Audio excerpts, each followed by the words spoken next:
Shit. What's up, guys? It is Zeeverfett time. Thank you guys for being here tonight. Today, we are going to take a little bit of a detour from drawing streams. I really wanted to get into some deep thoughts, deep discussions on the fandom, on DC properties, on different movies coming out, whatever. And without further ado, let me bring in my special guests. I've got the Truth 31's in the house. What's going on, big guy? Hello, hello, hello. And we've got Nicotina. How's it going? What's up? What's up, man? what's up? Can you guys hear How me? are you guys doing Yeah. tonight? Okay. Doing good. Yeah, doing good. Can't Doing complain. real good, man. Hey, thank you guys both for being here. Appreciate it. So yeah, let's like I said, today I'm not really going to get into drawing. I'm going to save that for next week. Again, let me turn the gain down a little bit. Sometimes my chest kind of bumps it, and it goes to an 11. So yeah, but I mean, so what I wanted to talk about today was, I guess, just we can start with the Snyderverse because that's low hanging fruit. It's easy to talk about, and I'd like to get your perspectives as well on this topic. But like, you know, here we come. We're coming up on this huge event that I know Truth and you, Nicotina, are excited about. Yeah. And yeah, so I just, you know, how just on a scale of 1 to 10, looking at this fandom and the things that are coming out this year versus last year's fandom, how excited are you? Before you answer, I got one more guest in the back, and most people know him as Steve Kassan. Great take, Ryan. That is. Thank you so much for that. Steve Kassan is waiting in the back. Here he is, the one, the only Steve Kassan. Hello, hello. I'm with the one and only, the Truth and Nicotina, the one El Nicotino. Look, Yes. oh my god. What's going on, Oh, now he's the man. black suit. Oh we're shit, gonna go. that's black suit. Changed it We're on us. We're gonna Confirmed. talk There you about go. the Snyder Cut. You know. Oh man, I hey, gotta no go problem. full Thanks Snyder. for coming by, man. But yeah. So basically, that's the first question of the day. Is the excitement, the buildup? How excited are you for Fandom 2020 versus Fandom 2021? And we'll start with the Truth, and we'll work our way around. Well, fandom in 2020, I was super excited because that was the first of its kind, right? We didn't know what to expect. It was brand new. And the only reason we were going to watch it was because Zack Snyder was going to show the brand new trailer for Zack Snyder's Justice League. And of course, you know, that was awesome. We saw Matt Reeves' Batman. That was awesome. Like the event as a whole that day. And of course, you know, Matt Reeves went on for about 20 hours talking about the Batman. That was less awesome. But that was pretty cool. I was like, all right. Some of the stuff he was saying was like, "Oh, that's interesting. That's very." Yeah. I was like, "But wait, how long is this thing?" Like, it drug out for so long, and it wasn't like he was dropping all kinds of images and, like, you know, really engaging and all that. It was two people on a green screen talking and trying to keep a conversation going. You know, much like we do on our streams, but maybe not as successfuli. But I mean, it's still cool to hear it. Versus, okay, so like in this one, Fandom 2021, what are you most excited for? Is there anything on that level this year for you? The Batman, the brand new trailer for the Batman, and The So Batman. the Batman Yeah. from last year and the same exact movie that still hasn't released for this year is still the same hype. yeah. Okay. And I'm looking forward to Black Adam. I think that's going to be interesting. I don't know if we're going to get footage or trailer. That's still undecided, which is weird because you would think we would have more information about what's going to be shown and stuff like that. So that's a little odd. The Flash, as long as it's not the same footage that we saw 6 months ago, hopefully It's the same one. It just has graphics now, and like, you know, and the names are going to be there, you know, and all that. You know? He's like Batman. Batman. And I'm like, if they do that, I swear Yes, they I'm can't just do going to that. turn the damn thing off. Like, we'll talk about it later. Yeah, we'll talk about it later. Yeah, right. So Nicotina, same question. No, that's cool. I'm reading that now. So same question to you. Fandom 2020 versus Fandom 2021. Where's your excitement level at? Man of Steel. What's wrong with this? No, I'm just kidding. No, I mean, I'm excited to a certain extent, but obviously having Zach's panel was a huge deal for all of us. We were really excited to see the trailer, and then it got leaked, which was like okay. But I doubt any of this stuff will get leaked. At least, for the most part, I hope it doesn't get leaked because it's like I'd rather just see it as it's supposed to be presented. But it probably will. But who knows? But of all the panels that I'm excited for, I think the Batman is number one. Because even thank you, Ryan. Because even just based on the trailer we got last time, it was badass, and that wasn't even like 100% complete yet in that movie. Yeah. So do you think, how long do you guys think the damn trailer is going to be? Is it going to be like a full story trailer where I've already seen the movie? Yeah, I think so. I think so. I think this is going to be a full blown trailer. Probably, anywhere from a minute and whatever to 2 minutes, 20 seconds, somewhere around there. Oh, well, you're actually giving us the time. So is that what your sources are telling you? Oh, yeah. My sources are telling me that. Yeah.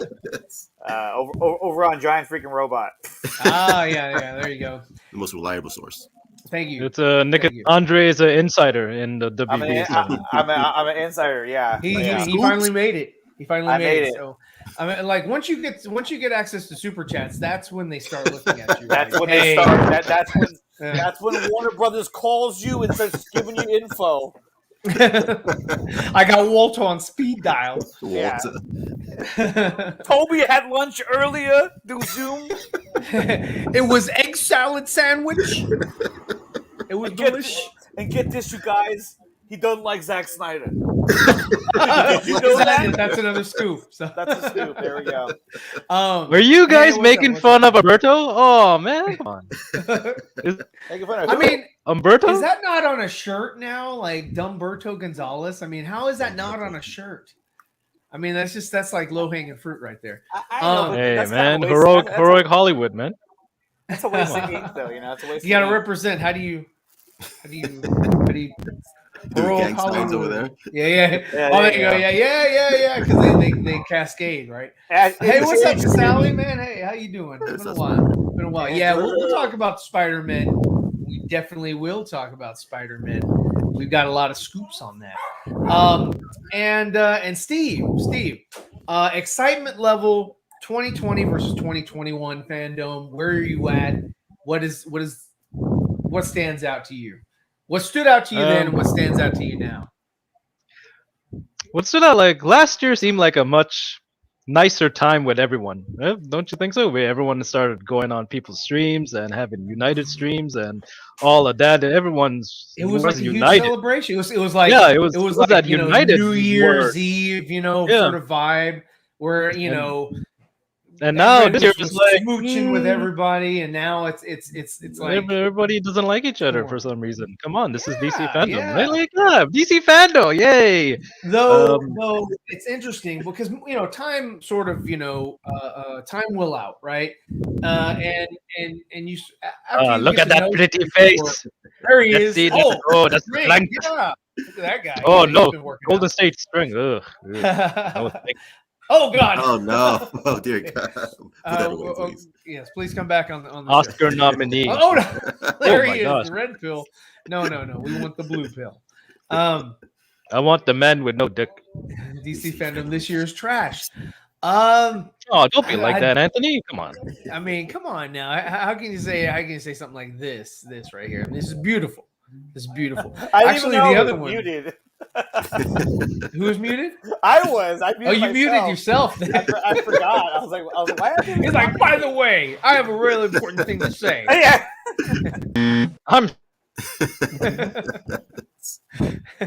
What a fail. But yeah, okay. So as far as what you were saying, as far as like fans' reception, yes, there was more goodwill last year. There was more camaraderie last year. Yeah.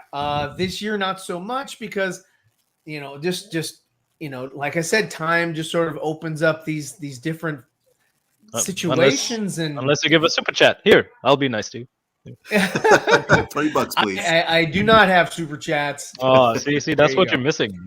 Oh, hey. But, okay, but to be honest, Black Adam is the one out of this whole thing I'm interested. Like, I know the Batman will be good because Matt Reeves really hasn't disappointed in terms of what he's put out. Like his two Apes movies, The Cloverfield, even Let the Right One In. These are great films, and these are really good movies. Yeah, And they are.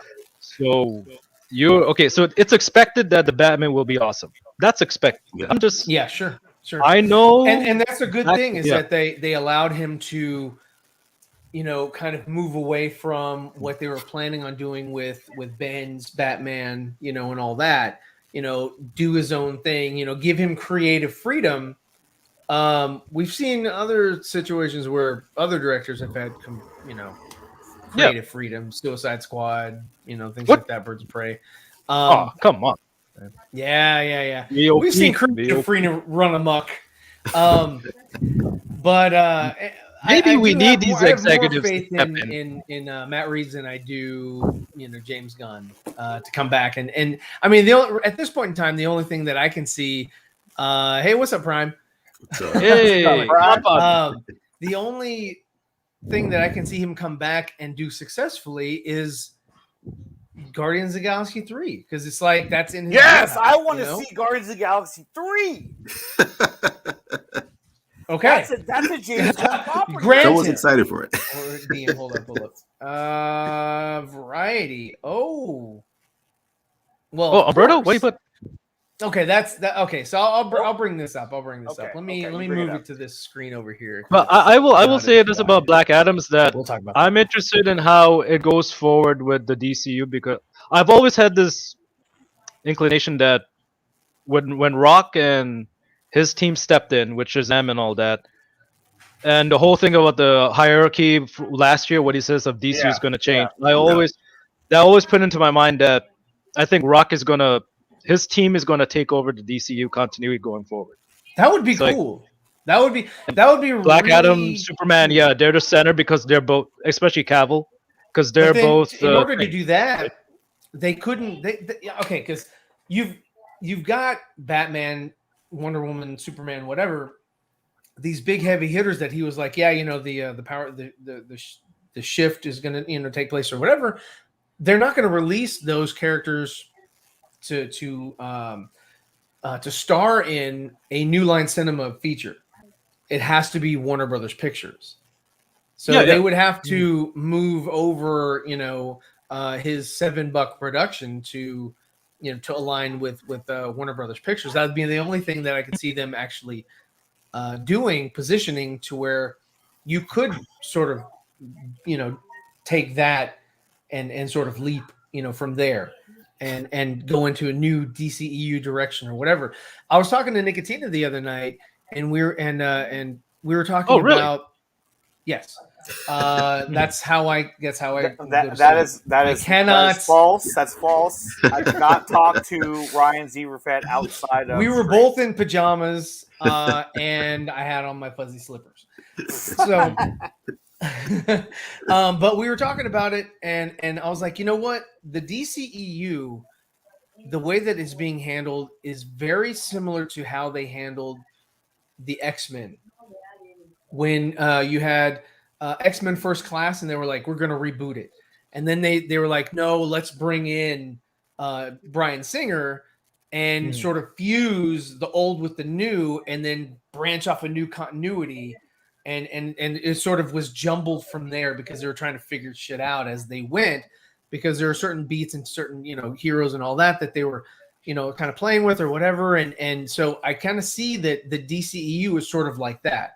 It's sort of like the aftermath of Days of Future Past, to where they're trying to figure out, well, who can I use, here, there, whatever.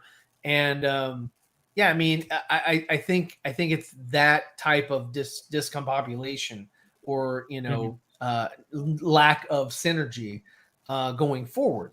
So Thoughts on that, and I'll start it around with Truth, and then Steve, and then of course Nicotine has already heard this conversation, so he may go last. So I'm last. Here, Ryan. I'll be right back. I have to grab one thing. I'll be right back. Yeah. Well, I feel like my problem with Warner Bros. And DC in general is like there's no leadership. Like nothing is in sync. Like everything is all over the place. You're right. That's my problem. And let me very good. Let me show you this real quick. This is what he shared. Let me bring this into the stream. So Warner Brothers CEO Jason Kilar is disappointed. He will probably lose his job. Only now he's realizing it. I thought, did we know this? Now. Yeah. Well, I mean, he probably got the call from. Let me hide that. He probably got the call from. What's his name? Zaslav. He's like, dude, you're on your way out, buddy. Yeah. So, hey, Jason. Muppet News Flash, Jason. Everybody thought that Jason was going to be this big savior, yeah. Right? Like, oh, he's saving the DCEU, and now it's Zaslav coming in. Oh, he's going to save the DCEU, and like I've told everyone, I'm like, dude, Warner Brothers is bigger than DC Comics. That I mean, you're getting the Matrix, Dune, all this. There's a lot of other properties that Warner Brothers owns, umbrella company that own or AT&T rather, that they own. That they also need to sort of spread their attention on to make sure that those properties are going to bring in money. Not just Batman, Superman, whatever. They got Batman coming out, so they're not worried because they know Batman prints money. So it's like, okay, if all else fails, greenlight another Batman project. Like they got the new Batman animated show. But I just wanted to bring this in. We'll talk about it again when Nicotine comes back, but. I'll take this out of the stream, but continue because that was a good point. I just wanted to sort of highlight that. Yes, we don't have, a lineup of people that, and yes, Prime is right. Yeah. It's all about personal agenda and egos. But yeah, I'm sorry. Go right ahead. Yeah, there it is. He was like, yeah, but unlike Marvel, right? Marvel has Kevin Feige, who's in control of everything, who oversees everything, and we need a Kevin Feige. Like I know some people say, well, no, DC doesn't need a Kevin Feige. No, shut up. We do. We need someone in charge to be like, hey, this is what we're doing going forward. We're not doing that. That could have been Zack Snyder. It was Zack Snyder. I don't think he would have wanted to do it though. I think he just wanted as far as like not directing and then move on. Yeah, I think he would rather do his movies and then move on and go off and do his Rebel Moon and all that stuff. Yeah. He would need somebody to sort of be a mainstay. Or what he could have done, which would have been smart, would have been to sort of train somebody up like, okay, this is the narrative. And sort of who's that guy from Lucasfilm that George always like had around like a puppy? Uncle George had him. I'm sorry? Uncle George had him all around. Not Favreau, Filoni. Yeah, Dave Filoni. Dave Baloney. So Zach should have had Filoni Baloney. Phony baloney. There we go. I thought he would have been like a good Kevin Feige. The Emmerich's replacement would be Kyler after the merger. Well, we don't know that. I mean, after seeing this. Of course, it's variety. So who gives a shit about variety? Well, I mean, it's more of a trade than Let's see, he's back! I'm back now. To the stream. I had to get my mic because I couldn't hear myself, so I was like, "Oh man, this is weird." Oh, okay. Okay, go ahead. No, I mean that article. He's talking about how he's upset that he's probably going to lose his job, and the fact of the matter is that if he's going to lose his job, then you're telling me that Toby Emmerich and the other guys, whoever, they're not going to lose their jobs either. I mean, look, he was brought in there to help, redirect everything. And it seems as though like they didn't really listen to him, and then he gave Toby more power and it all just kind of fell apart all over him. So, I mean, it sucks, but, I mean, what do you guys think? He was a fall guy. Definitely the fall guy. Yeah. Toby's I set it up really good. Yeah. They're never going to let go of me now. Is that the one that went dun, dun, dun, dun, dun, dun, dun, dun, dun, dun? Is that the fall guy? No, Okay, that I was thought Magnum you- PI. That was Magnum. Was Okay, it? you're right. That was Magnum PI. I remember. That's a fucking- great intro, by the way. Magnum Yeah, PI always had it a was. badass intro. And then I'd watch the show and I'd be like, why up, am I Sean? watching Tom Selleck right now? I don't care. Because it's Tom Selleck. Oh, This is Tom Selleck. the But I original remember I was Indiana, like, No. the original Indiana Jones, Yeah. Tom the Selleck. original that's it. Indiana Jones, Yeah, exactly. Yeah, exactly. Or I mean, kind of we like could Burt have got Reynolds, it- the original Han Solo. Burt Reynolds. Yeah, we could have had Yeah. a Was universe with Burt Oh, Reynolds shit. and, Yes. and Tom That's crazy. Selleck as those pivotal characters. That's an Elseworld story. Yeah, Yeah. And without further ado, let me also invite Uh-oh. Prime, the Uh-oh. Godfather. Oh, what's up, Brian? Godfather. What's good with it? What's What's good? good, gentlemen? He just slips in. What's good with it? It's okay. What's up, man? How you doing? Nothing, man. What's up, Hussein. Katsuga? What's up, Hussein? I want to give y'all my perspective for people to, this is what what will actually happen. So let's go with a logical perspective. Mhm. You have to remember Warner Media and Warner Brothers, two different divisions. However, once Emmerich is going to be done, once his contract is done, a lot of people that's on a lot of individuals that are on the board, once the merger happens, their term, their contract, or their length, that's going to be coming to an end pretty soon. Hamada had extended his to I think it's the middle of 23 or something like that. Mhm. So now Hamada people are going after Hamada. People got to understand Hamada was brought in by Emory to do his job. So he's going to listen to his boss. He's going to listen to his boss on what his boss is telling him for him to run the DC Films division. Now, once some more people come in and once they start changing direction and more individuals start to leave out, we will see that change.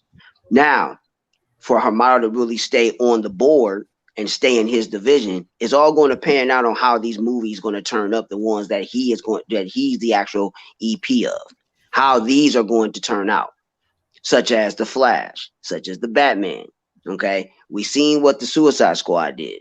It didn't do budgetly extremely well, but critically it did very well. But in the box office, it didn't do very well. So everything is riding on how these movies are going to pan out moving forward.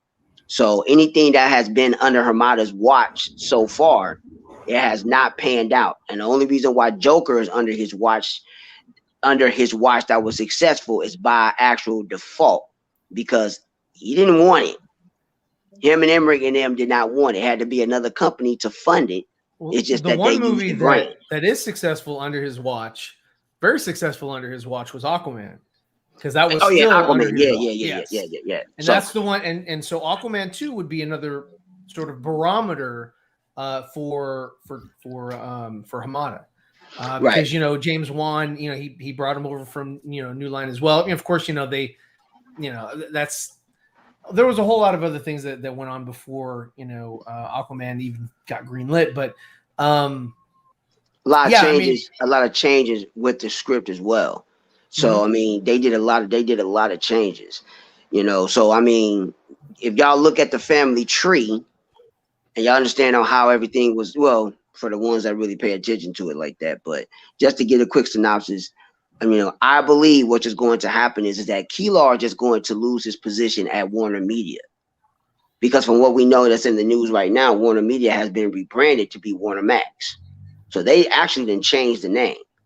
So when they do this merger, that division, that whole division that Keelar is on, that's going to be disbanded. That's done. That is absolutely about to be extinguished. So there's going to be people that's going to lose their jobs, yes. But Emmerich is on his way out. They're going to get rid of him. This could be, it could definitely be, but it could also turn into a Kathleen Kennedy kind of situation where everybody's like, oh, she's out, she's done, she's out, she's whatever, and she's still there. And I don't think she's ever going to leave. No, she won't go. But the thing is with these guys, this is old money, and with another merger happening, another takeover, if you will, or whatever, a lot of these companies leave people in place, not because they're the best at at their job, but because they know that they know what this person is capable of, and they know that they can kind of keep them going until they have decided in their own business plan that they're taking a different direction from the person that they have in that position. I mean, I agree on where you coming from with that, but you also have to look at the bigger picture that people need to understand. When Zaslav actually fully comes into control of this regime, of everything, you have to understand, under Emmerich's watch and with him being under the control, as they recall it, as being new lineization, as they call it, because he's bringing the new line regime once he took control, and now they gave him the actual reign at Warner Brothers. Okay, people think that Emmerich is not in control of everything. He's in control of all motion picture. Okay, he's in control of all motion pictures. All Ann Sarnoff is that she's just a face to oversee things. Okay, Emmerich is in control of everything movies. So when he's in control of everything movies, you have to remember he's the one that's the output of that. Now, I did a segment on talking about the order of directors and the direction that they're doing, what they're trying to get rid of, what they're not trying to fund, what they're trying to do. The blueprint has been on the wall for the past, I would say the regime was on the wall for 11 years now. All right. So y'all have to take into consideration what they lost and what they pushed out. You just lost Christopher Nolan, a guy that was with you for 20 years.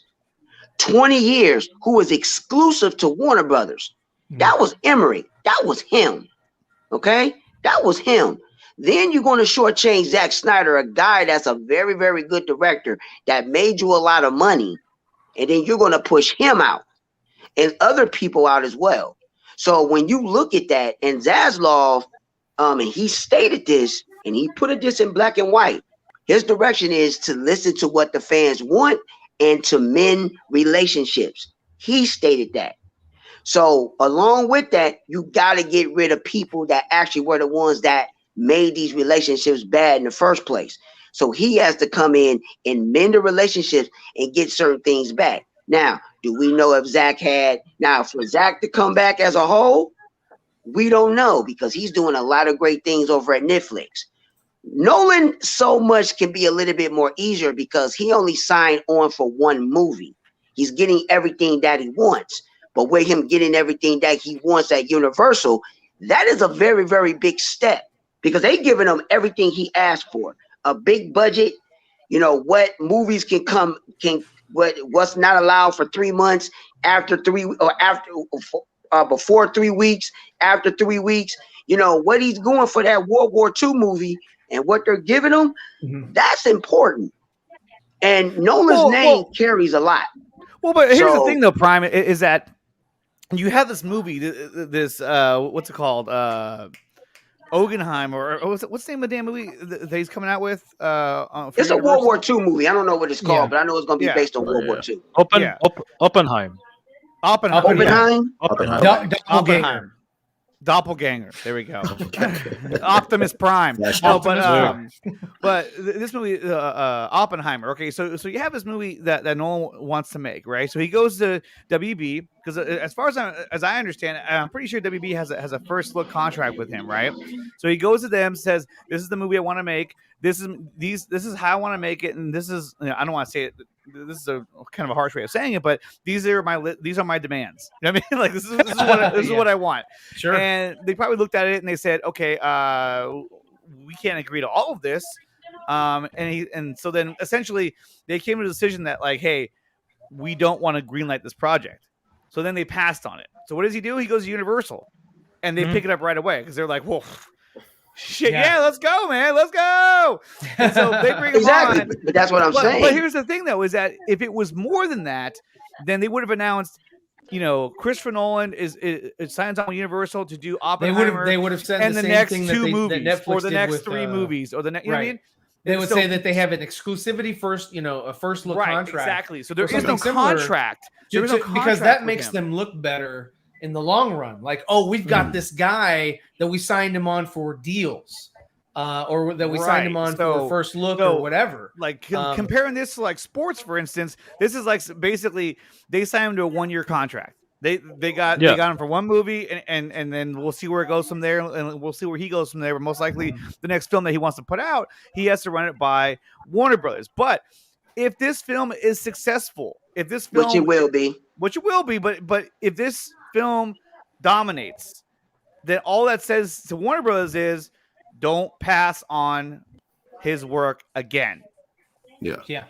So But it's that's a power gonna- play but move. that's- It's a power play move. It's like, hey, you don't want to take my movie? I'm gonna go Universal. And then I'm that gonna- way, after his movie is out, released, done, all said and done, Warner Brothers has already been restructured at that point in time. He can go back and say, okay, with this new Exactly. There you go. That's and that was the point that I was making. Now this is the double-edged sword, and this is a catch-22 with this.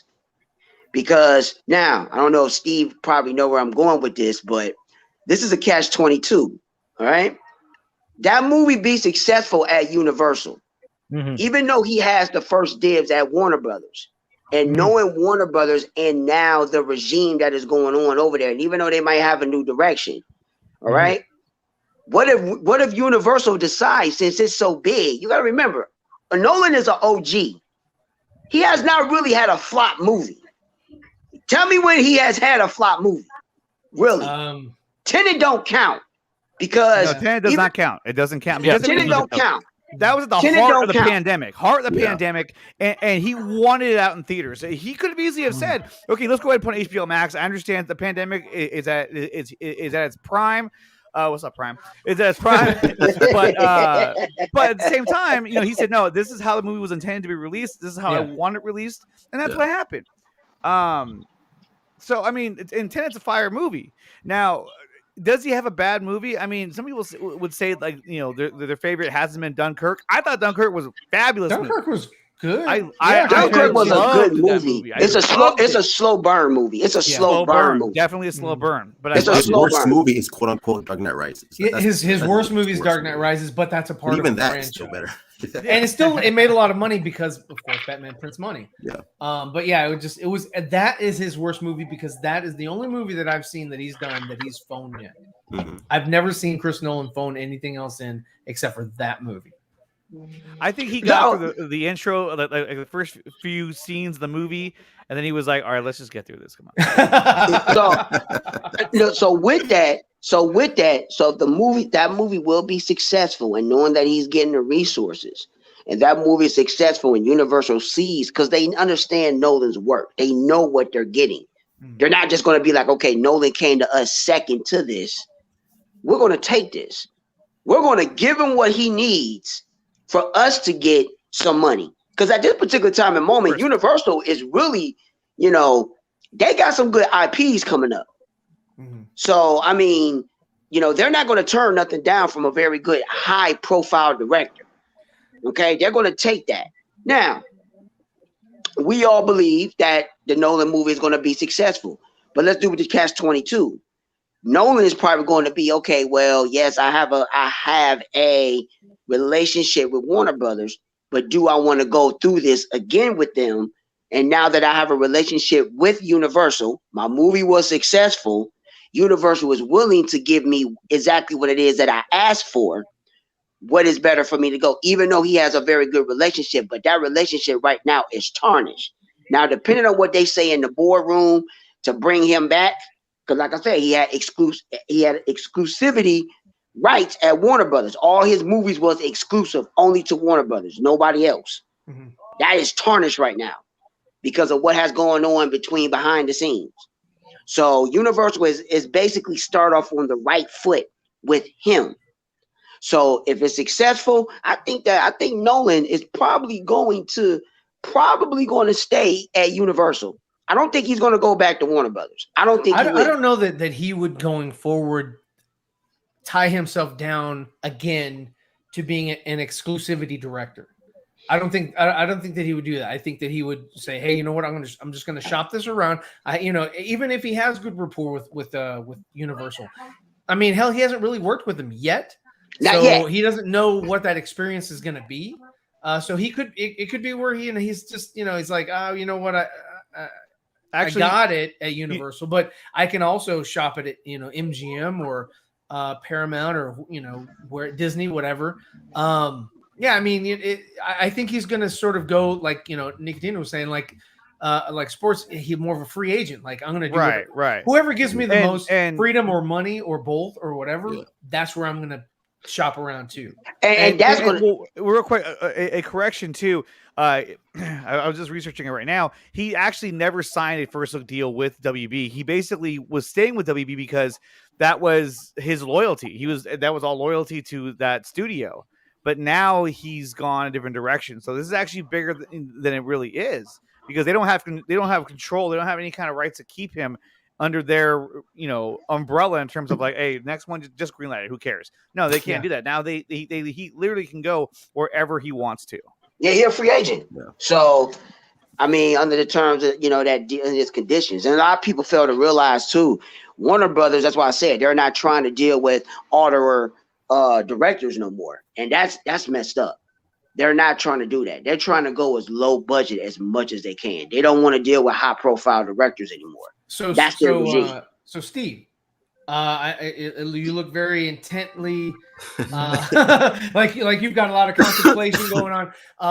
Please share your thoughts because I know that you've got something cooking, and we're ready to eat this smorgasbord or buffet. No, I just called delivery. It should be on the way. So. Oh, okay.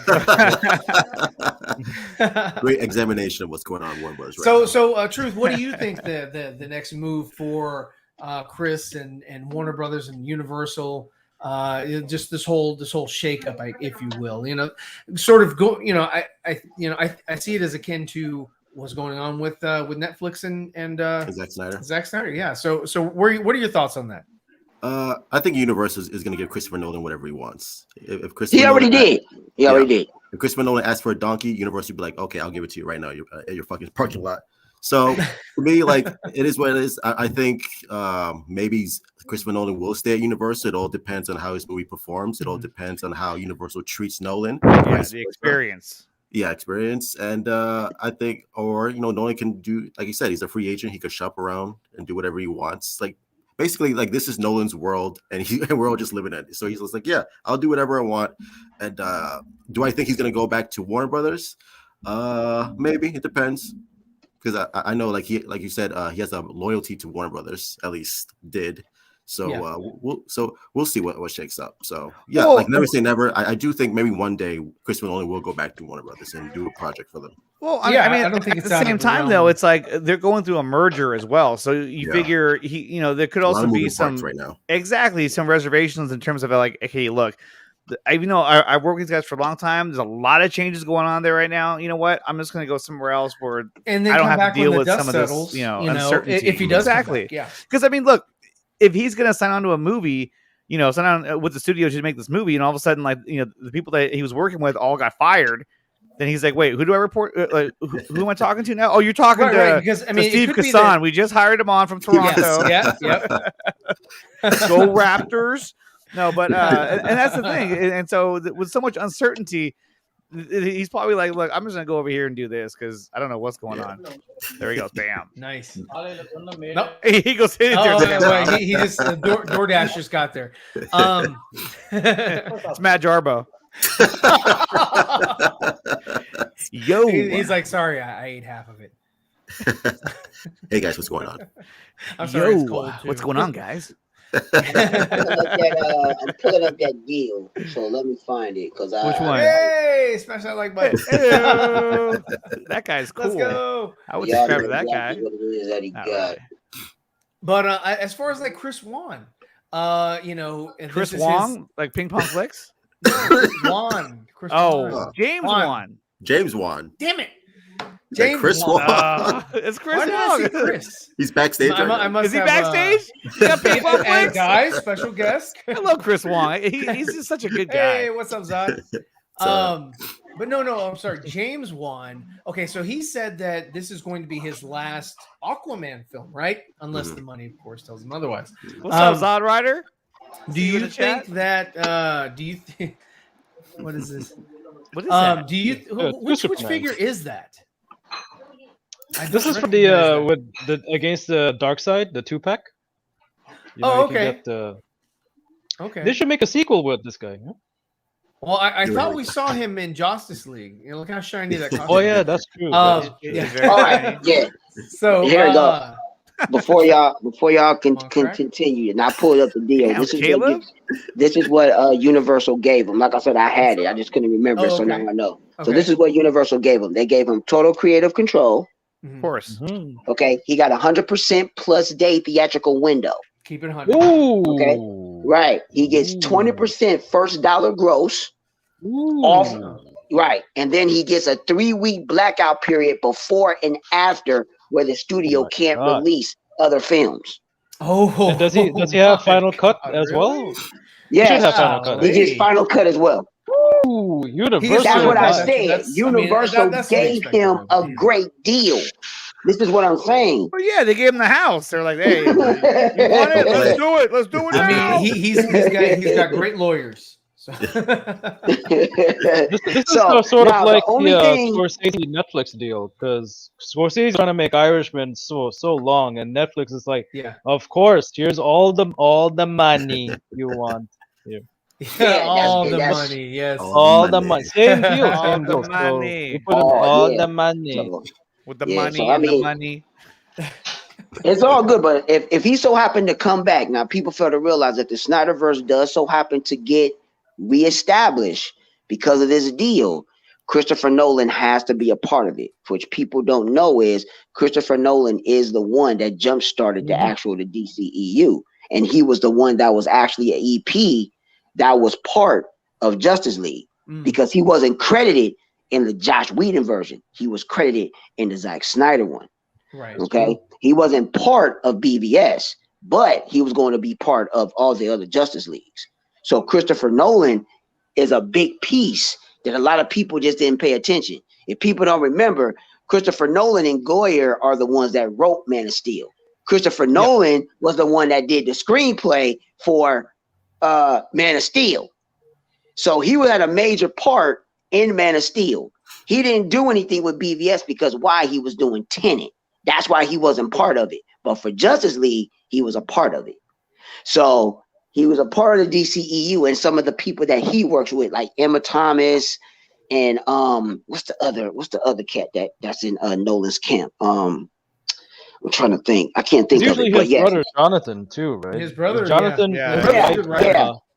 Yeah. Right. So there's pieces for this whole pillar and this whole ship for it all to come into fruition, for it to all pan out. So all we have to do is just wait and see once everybody's projects are done and everything starts to come out, and then we'll see where it goes from there. Because I would say this, for that to actually happen after the merger, something has to get started or something has to be done sometime in 2023. It has to, because everybody is all tied we're up. gonna have Bat Wheels and Bat Wheels 2 by then. So Yeah, Bat Wheels too. yeah. That's a big one.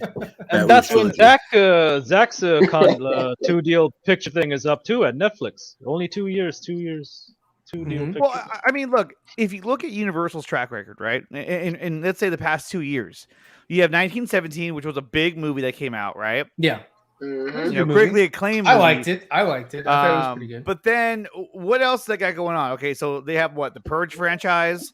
They have Talking about Universal. Universal. Yeah. They've got They the Dark have the Universe. most successful franchise going. Which one is what? Fast and Furious, man. Fast and Oh, Furious, is right? that Universal? Yes, That's they the do. most And they have successful Fast and They've got the Furious. Jaws franchise. They have a lot of older franchises Stick. that aren't around anymore, but Isn't, I would say that the, Fast and Furious Jurassic is their Park, isn't moneymaker. it theirs? And Jurassic Jurassic Park World, is on yeah. is there Jurassic as well. World or whatever the hell now. Yeah. But the one thing they don't have, I mean, obviously, is they don't have up? the the comic book what up, franchise. Gavin? I mean, obviously they have the rights to the Hulk, but that's about it. Yeah. They don't. Yeah, they Furious. do. That's enough. No, that's gone now. You're right, it's gone. It actually they lost that, didn't they? Oh, No, that was they do Namor. because They he lost can Namor. only appear in She-Hulk. He can only appear in the Avengers. He can Yeah. only appear in other people's movies. Yeah, They because cannot.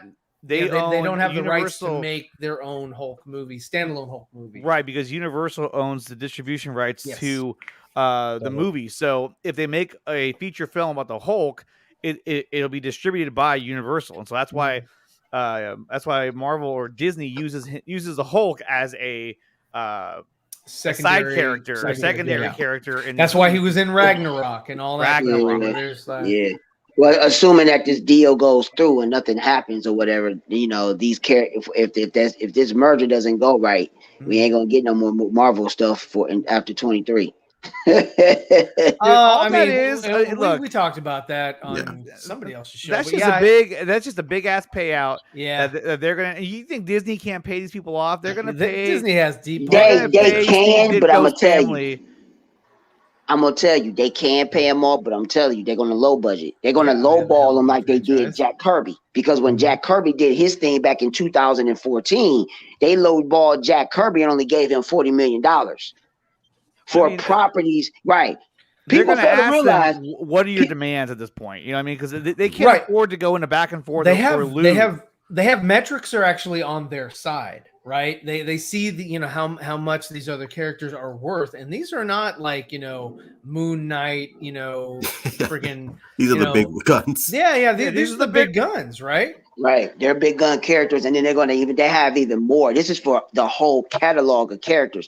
When they just name some of the characters, they just name some of the big. Well, Iron Man was never a big character until it was in film, until he got in film. Right.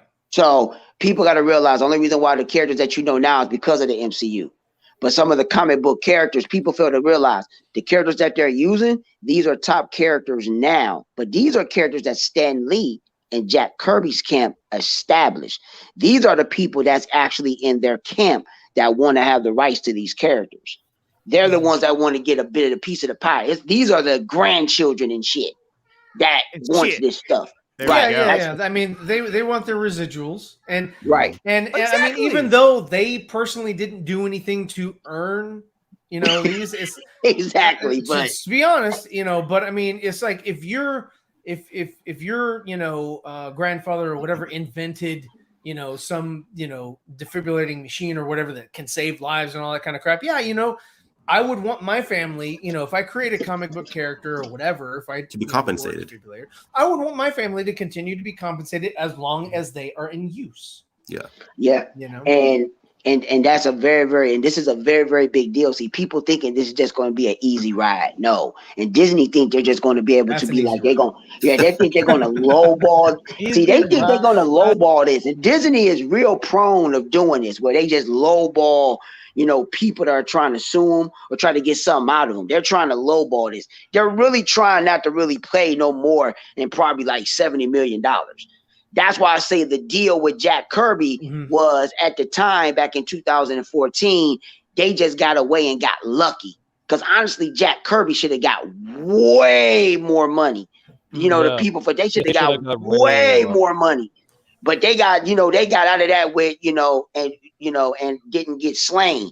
This time. What's up, man? What's going on? Yeah, they're gonna get, I think Disney. I think they're going to get slain. I think this is really going to have to be a buyout if they really want to get out of this. Because if you think about it, Disney using these properties, they're gonna make up that money 10 times over whatever that they buy out. They're gonna make the money 10 times over. Yeah. So if they buy them out, let's just say they get a real big budget. Let's just say they have to concede to pay this. So let's just say they're asking for, I'm just going to throw out a number, $500 million. That's $500 million. Well, Disney will pay it. They're going to pay it. They're going to try to lowball as much as they can, but they're going to pay whatever they can. I mean, that's anybody though. I mean, they're not going to be like, you will be heavily compensated for your non-contributions. No, I mean, they're going to try to get away with this skin, on their backs, and like to say, hey, you know what? We're giving you this and you didn't even do anything for it, right? And they'll try to make you feel bad or whatever as they're writing the check in the room. And the person that's in there may be in dire straits and maybe like, yeah, whatever. The only thing that hopefully they don't do is like, okay, you know what? I'm going to relinquish my rights of the characters completely. Well, no, I mean, they need to retain the rights. Look, the trust fund's getting low. We have to put this out there. And look what they do. All the major trades were reporting on it. So they blew it up, made it a big deal. Like, hey, what are you going to do? Marvel, Disney, what are you going to do? And so obviously they're going to be like, look, just send gobs of money at them and then they'll go away. This, like, if I'm Disney, I'm like, hey, you need to make them go away. So whatever they want, whatever will make them go away, just make it happen. And they'll hard times with COVID, but we can't lose the characters. Well, it's not only No. that, man. This is all the characters through Marvel, because if the so happen the heirs, they so happen to win this in court and Disney don't pay, after 2023, can't nobody use the characters. They will have the right to sell it off to anybody that they want to use the rights to the characters. They will have the right to do anything with the properties of whoever they choose, and or they don't even have to allow people to even use the copyright or the characters for anything, period. So this is catastrophic. Even the comic book industry can't use them because of this. So this is crazy. That's why I said whatever that happens, this is major. People don't think it's a big deal. This is a big deal. Yeah. It is a big deal, but I think it's a big deal that is going to be solved. Yeah, it'll be solved. Yeah. But they're not, it's too much money to be made with the characters and stuff. It's too much money to be made. And it just so happened to be ironic. All this crazy shit is happening after Stan Lee passed away. Well, yeah. Well, that's when they're scrambling. It's like, oh, he's dead. Oh, what can we do? Get Mickey on the phone. So we're about to screw somebody over. Here's a 17 deal contract, Ryan Reynolds. Here you go. You're a new Stanley. It's crazy, man. So, but yeah, it's next year is going to be Next year is going to be a very interesting year, gentlemen. It's going to be very interesting next year. I'm really anticipating to see what's going to happen. Everything is going to start off good with the haircut, but once that gets released, once that is announced. So somebody brought that up earlier. So has anybody heard anything new on the haircut? Anything official? Well, I mean, there was another cryptic post by David Ayer. Yeah, he's just teasing, but nothing official. Yeah, I mean, here I'll say it right now. Yeah. Hey guys, it's just saying, any haircut news going around today from the official page of DC Comics MX. Oh MX. shit! DC Comics MX. Yeah, MX. No, they asked what everyone's thought is on the recent rumors or recent news or talk about the Ayer cut. Yeah. But the one I sent you right there, Ryan, that is a post from. You didn't send it to me. Yeah, I did. Who'd you send it to? I DM'd you. I'm waiting. I see nothing. I see Variety. Jason Did you refresh? Is it Ryan Felipe? Oh, hey, there it is. You gotta refresh. If you're on the PC, you gotta refresh. Yeah. So that was his latest cryptic post where it sounds like something's happening, but you don't really know. Yeah.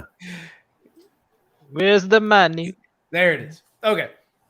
So, get rid of that. David Ayer movies, naked lady crying over an empty corpse. I used to think that they would never come. Okay. Okay. I mean, take it for what it is. Is there a riddle behind he's this? like, looky monocle. Yeah. And that's it. Yeah. I mean, that doesn't have anything. I mean, that could be. It's a cryptic message. I mean, let's just put it all in a nutshell and put it out there. The haircut is already done. People have already seen the haircut. It's already been completed. People have already seen it. We're just waiting for the announcement and the date so people can see it. We know it's going to be on HBO Max, and we're just waiting for it to, just be announced. Because people have already seen the haircut already. It's already been numerous, hey, what's up, individual. Right, they've already seen it, and and all the pieces that's been out there. So, it's just a matter of time. Will we get it this year? I mean, will we get an announcement at DC Fandom? There's a lot of speculation that is going to be announced at DC Fandom. I don't think it's going to be announced at DC Fandom at all. What I do believe is that after DC Fandom, right, maybe sometime during that window in the holidays or something like that, maybe in November or December, it'll be announced going into the new year to get some hype going, because that new they got to start pushing the HBO Max stuff going at the end of the year. They got to start doing that. So to get people in, they got to start Sure, they want more. They got to start getting people in because of that new deal. Because with the Amazon deal, they people are not going to have the Amazon. You get that 50% off on the actual subscription and all this other stuff that they got. So they got to have something to bring people in to push it. So that's what I believe going into 2022. So I'll say the first quarter of 2022, the Erica to be dropped. Wow. Okay. Do you think we'll get any kind Confirmed. of There you go. Confirmed. They're gonna push Pissmaker. Pissmaker, Oh, yeah. yeah. Well, that's gonna. Oh yeah, that too. Yeah, that's gonna get made. Well, Yeah, it's very messy what they're doing because I mean, like they're making the Peacemaker series. Hey, that's cool. I'm gonna watch it. And they're greenlighting all these projects, but like, that's what I'm saying. Like, I really feel like the Flash movie is gonna be the most. It has to be the most definitive movie in terms of defining their universe, their multiverse, like their product, their brand. They have to really nail this down because if you don't, it's kind of like, well, wait, I'm watching the the Batgirl show, and I'm like, does this exist in the Snyderverse, or is this just straight DCE? Like what's going on? And everything what Earth is this? Confusing going forward. What Earth is this? Yeah, what Earth is this? Yeah, what Earth is this? It might even make it might even help the average fan if they created some kind of thing where it says where each Earth where each universe takes place in. I don't know, something. Yeah. And their whole thing was like, oh, we don't want to do multiple. It's going to confuse people. Too many Batman. But now they're like, oh, let's just do it. But they're not really definitively doing it. Well, like Marvel, they're doing it in the Marvel most asinine way. Exactly. Possible. Marvel did a multiverse, and they did it right. They showed its creation. They showed that that at one point it was stopped, and it was just one singular universe. Now it's back to being a multiverse. So they kind of told a story of its origin and where it is now, and so it kind of gets you excited for it. This is what DC has to do with their brand, and they haven't been able to do it yet. And all of it is riding on the Flash because the Batman is not going to be like, oh, it's a multiverse, everybody. No, it's like, hey, this is my own world. So you have the Batman that's going to come out. It's going to kick ass. It's going to be badass. It is what it is. I can't wait for it. Yeah. But the Flash is the film that is more directly connected to all the other IPs that they're hoping to somehow connect or build a universe out of, a multiverse, if you will. They need it. They need the Flash to be successful for everything else that they've greenlit to be palatable for anybody. I agree. I mean, they got the Batgirl shit going. They got, like you said, the Peacemaker or Pissmaker or whatever you want to call him. Peacemaker. Pissmaker. Yeah, they've got Aquaman 2. They've got Shazam 2. They've got Black Adam. They need for some synergy, and the one thing that fandom needs is synergy. Is something cohesive. Is something that says hey, this shit is going to be definitive. It's going to make sense. Trust us. Our universe doesn't suck. Because I mean, right now, I mean, it's hard to be a DC fan because it's like, oh, you like that trash? It's like, yeah, that shit's all over the place. It's like, at least with MCU, you know what you're getting. It's like going to a Wendy's or whatever, and you're like, yeah, I know I'm not getting waffle fries here, damn sure. I'm getting a square patty and a Frosty. So, but the thing is like, with Warner Brothers, it's like, hey, what would you like? And like, well, what's the name of the restaurant? Oh, we haven't decided. So, but would you like a number what one kind of food or is it? two? It's a little bit of everything. We don't know. We haven't talked to the cook yet. But it's off the menu. We have no idea what's going to happen with Michael Keaton's Batman after the Flash ends. Like, is he going to be the new Batman going forward? Which makes no. That's it. No, I thought it was like KFC Wi-Fi again. I was like, that's blasphemy. Now, my question is this to everybody. Now, I want to get everybody's opinion. And I want to get a real.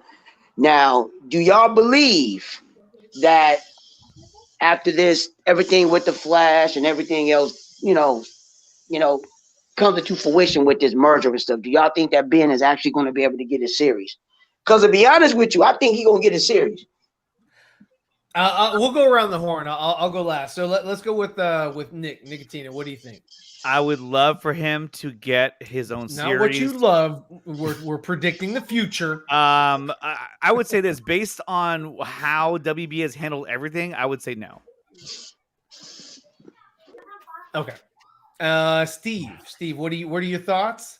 I see you're over there just pondering. You've got that look that you've been absorbing all of this information, and now here it is, like a sponge. Downloading in one earphone, out the other earphone, and through here instead of another person. I say he gets the film, and I think the better question is: does Ben even want to do this anymore of this comic book shit? That's the better question. I'd say huge question. I say just the film. Yeah. Just do the film, get it done, and then go be a real director. To go do real movies. Yeah. Because what they've done with Ben in the past is like, and they do this with a lot of directors and actors, whatever, is they give them a passion project and then they say, okay, now come do this. Okay, and then go do another passion project and then come back and do this. So, yeah. So, Prime. Oh, wait, you're the one that posed the question. Never mind. No, I can answer it. I can answer it quick. Mine is very quick. I'll put it like this. Okay. Do I think that he will actually get to have the talks about it and potentially do it? Sure. The way everything is going on with him and J-Lo, and he happy as hell, and he's in shape, and he's looking good, and J-Lo about to go on her thing, and he about to do his thing because they're together, and they really about to start working again. I think that he will. I think that he's going to. I think potentially that they're going to have the talks. He's going to actually get the opportunity to do it, and the only question is that will he be asking if Zach could be a part of it? That's going to be the question. And then, like I said, it's going to have to be after the merger. I think that he's going to have talks about it because I truly believe that Ben still wants to do it because he was so adamant. It was just all the chaos and all the bullshit that was just going on with. Well, I think the litmus test for Ben is going to be the Flash. Mm-hmm. How is the audience going to? What is the audience reception, non-Zack Snyder, of his Batman in a film? And that's going to be like his sort of like, do I want this? Do I want to keep taking heat? Are people, going to be, really receptive? Do they like seeing me as Batman outside of the Justice League, outside of, BVS? Do they like my version of Batman? Is he palatable to them? Are people like clamoring for, I think he's waiting on that reception to sort of like, make his decision on whether or not he wants to continue. Because I don't think they're going to, disrespect him and like just kill his character off or whatever in the Flash and all that. I think that would be irresponsible. But I think they do because like everyone likes. Okay, take our circles out of this whole picture, and you think about the whole thing about. Let's think about like general audiences and also talk shows and everything. Every time Ben comes on, everybody likes him. He's up in that George Clooney status where middle America likes Ben, and I'm pretty sure everyone likes Ben as Batman. They like him. They always hoot and holler for Ben as Batman. So take away this whole comic book. What do we think? What other podcasters think? And all that other stupid bullshit with all these scoops. Everyone likes Ben. Everyone likes Ben as Batman. Does he want to do one more? Sure. And I think what Prime says is true. He might even go to Zach as a confidant and saying, "Hey, like, should I do this or should I not?" Because they have that relationship more than any. They have a really tight relationship. Well, if Ben coming in as for the Flash, that's almost like an obligation. But him coming back for his own thing. Yeah, Ben's at a happy place, and everyone will love it, man. Well, I don't think like Ben had to do the Flash movie. I think he read the script, right, and then he made some changes. He's like, he made some changes too. Yeah, he's like, okay, I'll come back. He gave him some notes. Yeah, because it's Christina Hodson, so it's fucking hard garbage. He's like, oh, yeah, I'm gonna have to make some notes. We love Christina Hodson here. Yeah, we're done here. We're done.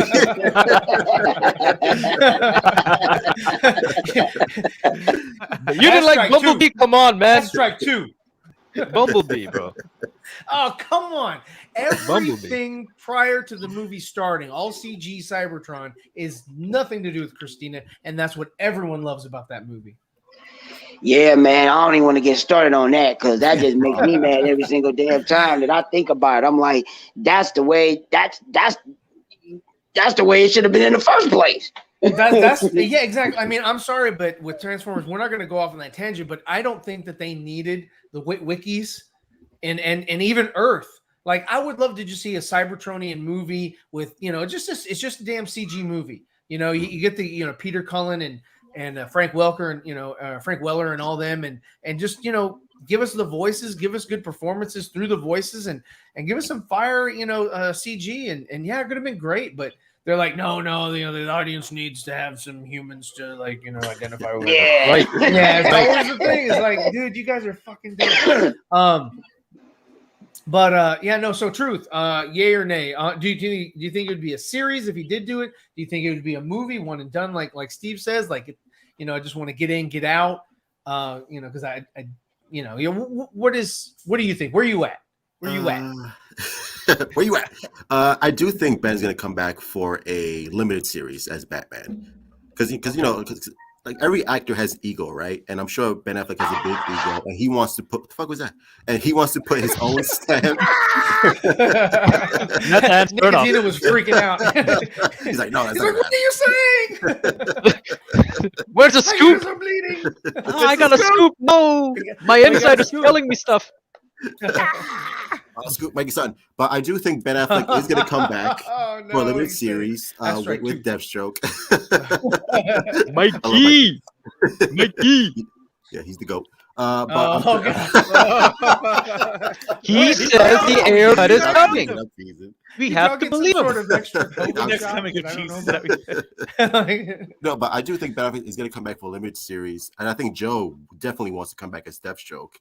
And yeah, no, he's like guys, I'm getting bored with this Dungeons and Dragons shit. Let's freaking go. Like, can I please come back? Yeah.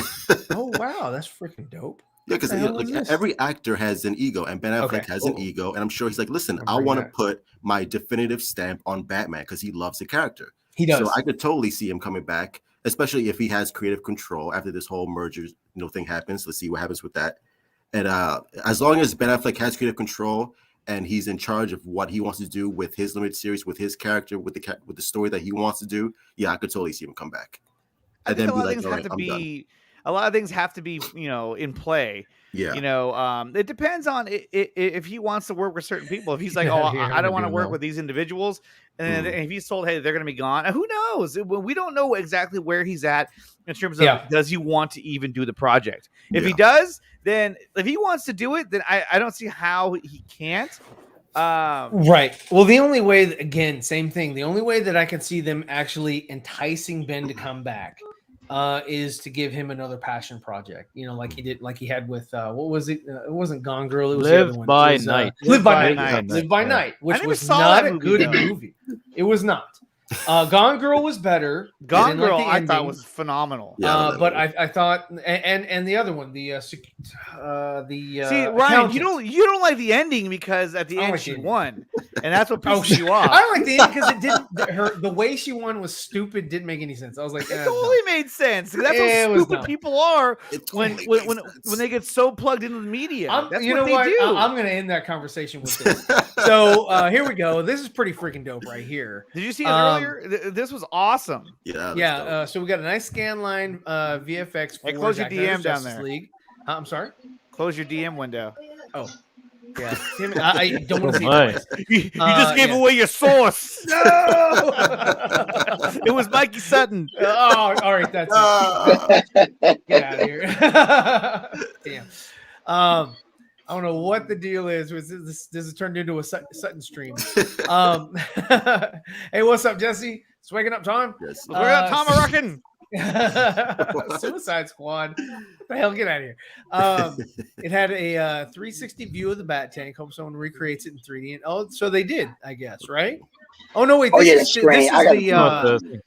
This is the CG, yes. And I saw Fran did something with this, and that was pretty good. There's my man. You called my name. You called my name. Call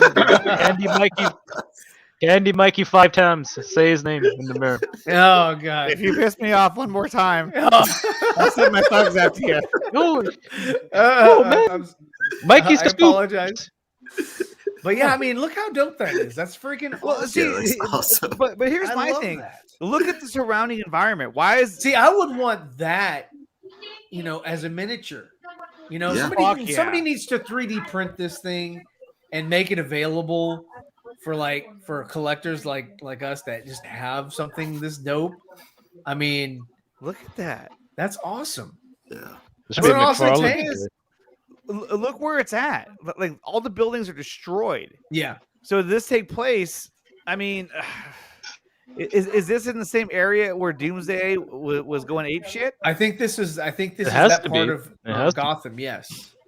But but here's the thing: it's like this scene is at the end of the movie, right? We've obviously all seen the scene. Whoa! Spoiler! It is? Spoiler alert! What? Spoiler alert! Whew. Phew. Kiss the chicks. Truth. That's true. That's true. It's true. Somebody He does. Oh no! Oh, man. Oh, don't be so mean. Oh, Don't be mean. We're not talking about. Oh, Don't be no. mean. man. I don't know. We don't This man's body the most shame here. identity Okay. I'll crisis, take it as bro. truth. What are you talking about? What? Come on. Come on. Too He's soon. a Too human soon. being. He's a human being. Kicking out Andre. Well, he you start saying the things that he says, you'll understand. You'll understand. Yeah. But, okay, so going back to what I was saying is that look, the city is destroyed, right? So this is obviously takes place, well, I guess in Gotham. But where did that happen? Where did that attack happen? It was This is- right. Come on. This here. looks like downtown. This looks like downtown Detroit, man. Could be happening anywhere. That's, Current that- day. that's probably like East End Gotham.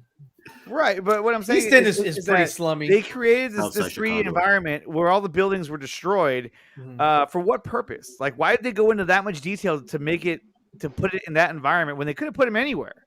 You know what I'm saying? I mean, yeah, no, exactly. I mean, this could have been, and they could still do. No, could they?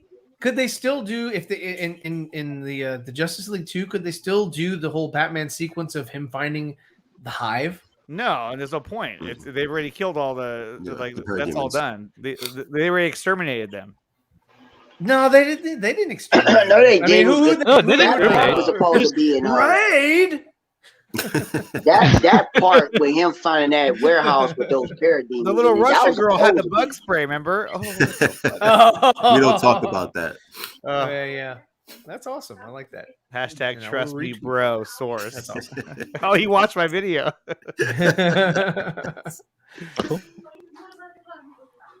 That's cool. But yeah, I mean, I think that I think it could still work. It could still work. It The doesn't mean actual that, video that is they incredible. all, hatched at the same time or whatever. It just because the Justice League cut off Steppenwolf's head and sent his ass back through the portal doesn't mean that every other parademon on Earth and the ones in the cocoons all disintegrated because the Justice League fucking won.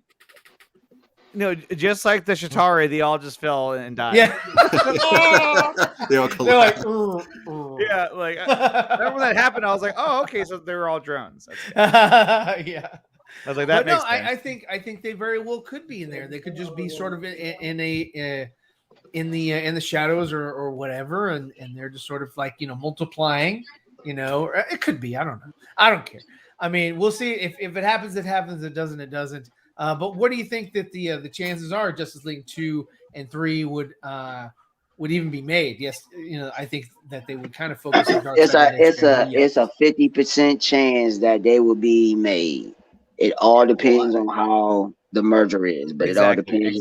It all depends on the merger. But the main obstacle is that it has nothing to do about money. It has nothing to do about cooperation from executives or anything like that. Because Azov has already said he's already putting the money up. They're already doing their budget. Their budget is already going to be like $3 billion. So they already got the budget. The money is not the problem. The only problem is that the main obstacle is that you got to put the pieces together to draw the actors in, and these actors and some of these producers and people that were on board prior, they don't have other projects and they're not completely in all those projects when you announce this project to come up. So it's got to be a lot of negotiations. Well, I think again, Nicotina and I talked about this the other day. Is that I think that's one of the reasons why they tried to, since Justice League came out, is to try to greenlight as many projects, get as many stories in there, so that the whole narrative is muddied, conflated, to where if you wanted to go back and do a sequel or whatever, it would be difficult for the audience for the general audience to say, hey, what's going on here? I don't understand. They're trying to put so much content out there, whether it be Batgirl or Blue Beetle or Aquaman 2 or whatever they're doing. It could very well be that they're just trying to muddy the water so much that they can't go back or not can't, but I mean, it would be a little bit more of a struggle to get executives to understand why they can still go back and make these other movies, and everything will still have, again, same thing, synergy. Yeah. Oh yeah, like I said, Emmerich is the key. You get him out, everything else falls in place. You got to get Emmerich out. Once Emmerich is out, everything else was going to fall in place. Emmerich is the main issue. Once he's gone, all of this stuff is going to fall in place like Tetris. They falling straight down and putting it. But it all depends if Emmerich there's answers left. to what's his face? Who? The owner of AT&T. What the hell is his name? You talking about Stanky? Stanky. Hell yeah. Talking about Stanky leg. So talking about him, yeah, he answers to Stanky. So why isn't it that Stanky's like, yeah, I see, Kylar did something great. I get it. I see it. I'm an executive. I'm not a dumbass. I'm gonna go ahead and remove Toby. Why hasn't he done that shit? Or sideline Toby, like, hey, Toby, I got something for you. We got Warner Brothers in Alaska. I got something for that ass. I got something for that ass. Well, Stanky is only in charge. Stanky is only in charge of the telecom, the communication aspect, which is AT&T. Keelar was above just for Warner Media, which was primarily HBO Max. So everybody was in charge of their own division. As for movies and distribution and things that come into fruition, that was in control of Toby Emmerich. And then when they appointed him to do certain things, when they let go of what's that dude's name? And I can't think of his name, but when Emmerich went to HBO Max for him to control that as well, that is the problem. That'd be cool. Emmerich is in control of all movies. Mm-hmm. So anything that's in the movie space, that's what Emmerich is under control. He doesn't have no control over properties. He has control of what movies can be made, what is done, what comes out. Mm-hmm. That is his job. That's what Emmerich does. And when it comes down to DC movies and things that are being done and what you can actually put out, that's Hamada with the characters. So even though Warner Brothers, they own the characters, okay, distribution of those characters, yes. Once you allow them to use the copyright of those characters wherever else, the Warner Brothers ain't got nothing to do with that. They just give you the rights to use them if they allowed you to use the property. But when it come down for them using their own property for movies, that's Emmerich. That's all on him. So that's why he has to go. Once you let him go and he's gone, this is when all these other movies, because at this particular time of moment, Emmerich does not want orderer directors anymore. He's trying to lowball everything. Look at the budget that he's planning on. He doesn't want to make a movie no more. At least Hamada, because Hamada is good with numbers. He's good with calculation. Very good with calculation.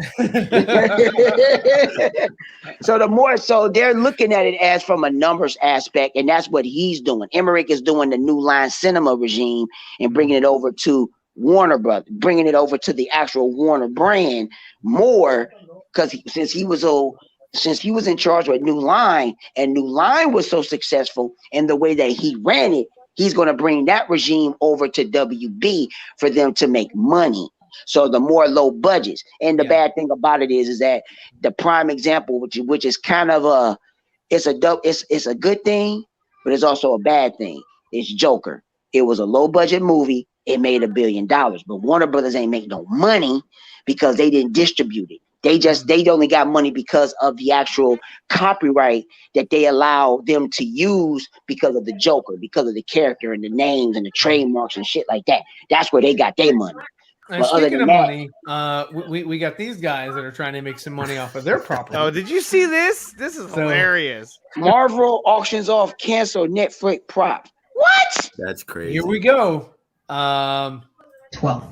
And who's your favorite Marvel Comics hero? Mine is Superman. Remember the Marvel? Oh my God! No, Really? wait. Rewind it.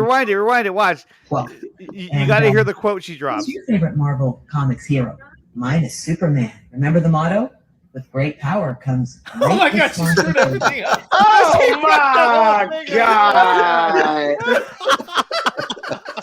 She Your next host of that DC Fandom. all up. Well, Yeah, I the mean, next host of DC Fandom. We started out the Let's panel go. with Super Pets. oh my God. Oh yeah. my God! I That's don't even want to hilarious. hear about that Super That's Pet. what they're That's gonna do. girl. They're gonna be God. like we're gonna let's You're go gonna to see a Super full Pets, trailer of and who's that. gonna You're- lead us into there? Crypto from Titans. You know what I mean? Like, Yeah. No, From no, titties. it's gonna be The Rock or it's gonna be what's his face, Kevin Hart. They're gonna come Kevin out. They're- Smith. No, Kevin Hart. Kevin Hart Smith? is Kevin Smith. Well, what are we gonna have him cry on stage? Yeah, I mean, You guys say Oh, He-Man? wow. Masters Um, of the Universe. It's called Masters of the Universe. it's called Masters of the Universe. He-Man and the Masters of the Universe. But yeah, no, they're gonna have a full trailer for that thing or whatever. It's CG. It's for the kids. It's like, hey, whatever. Same thing like Bat Wheels for the kids. I don't. It's for the kids. I mean, hell, even if Aquaman, they the pulled out cartoon. that piece of shit Aquaman cartoon, Fucking terrible. Yeah, dude. that movie. So that that's cartoon like looks trash. so bad. It God, is- dog. it's horrible. That's like. Do we have any budget left over? All right, let's hire those guys that did that Steven Universe shit. So Steven Universe. The Fairly Hey man, Godparents. Steven Universe is pretty neat. The only good thing that's really coming out is actual comics. So I mean, people ain't really reading. The books are absolutely fantastic, but and Injustice is coming out, so I'm definitely going to get that. I bought the last Halloween, so I bought both for parts. I mean, it's some good animation stuff coming out, but Injustice, and there's a lot of people that really don't know Injustice. I'm like, this is crazy. My only question is that I hope Tim Taylor. I said Tim Taylor. Yeah, what's up, Tom man? Taylor. Tim I hope Taylor. Tom Taylor really oversee them doing Tim this. Allen. You know what I mean? I really Toolman hope that he Taylor. did, man. Yeah, Tim the Toolman Taylor. There it is. No, but Prime is right. I Tool agree time. with that. I brought on Andre. He assists me. What? I'm Al Borland. You're Al Borland. Who's Heidi? Who's Heidi? Dawson. Yeah, who's Dawson. Heidi? Oh, well. Oh, of course. And The young hot Anthony one has is to be Heidi. The neighbor. So, Anthony's, Will. What was it? God, what's Mr. his name? Wilson? Wilson? Yeah, just Wilson. Wilson. I think so. Yeah. Yeah. Anthony's. So who are the John kids? He's Taylor just like Thomas. he's just like peeking over the fence. Yo, that's fire. What's That was good? fire. That was fire. What's good? That's Let's fire. let's You up got and go. JTT. Remember him? JTT. Jonathan Taylor Thomas. Oh yes. Everyone's yes. like, Is oh, that Neil? Yeah. That's Neil. Neil's JTT. Yeah, that's Neil. Oh shit. Oh, my Hey, God. it is what it is. I mean, yeah. it is what it is. I just hope that everybody, really takes whatever that's about to come out from DC and they respect it and take it for what it's worth, So, it is what it is, I mean, I've been reading comics, so I've been reading a lot of books, so I'm just waiting for Action Comics 1035. That one is going to drive a lot of people crazy. That one is the one that everybody is already, it's like mixed emotions with the Superman Son of Kal-El, the new book. It's a lot of mixed emotions, but I think once the third book comes out, and then once next month, Action Comics 1035, that comes out. Well, if y'all want to know, Kal leaves Earth because War World has actually been established because there has been more Kryptonians on another Krypton. So he's leaving Earth. So John is taking the mantle of being the Superman now. So Kal is gone. He's going to Krypton.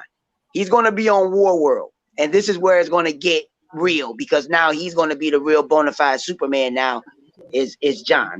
That's what it is. So, and I can't wait for that. What's Yeah. War World? Like, it's just another inhabitant of Krypton? I think isn't that No, isn't World that War. like the I'm not going to tell you. You got to go ahead and read Action Comics 1032, 33, 34 before you get to 35.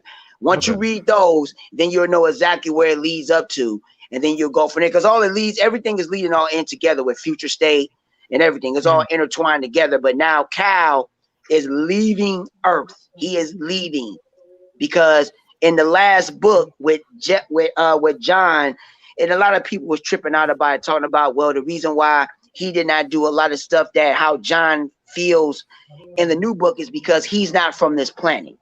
And he felt he didn't want to step on people's toes or step on humanity's toes because he's not of this world. Okay. Right. But since John is born on Earth and he is of this world, John's views is what is going on right now on what we're living in right now. And he called out Cal and be like, well, why didn't you take these things to another level to make peace on Earth? Because, they're trying to get rid of the motto of, truth, justice in the American way. John don't believe in that. John believes in truth, justice in the human race of everybody, the world. It's not just America. It's about the world. So why didn't those guys in Madagascar can suck a nut?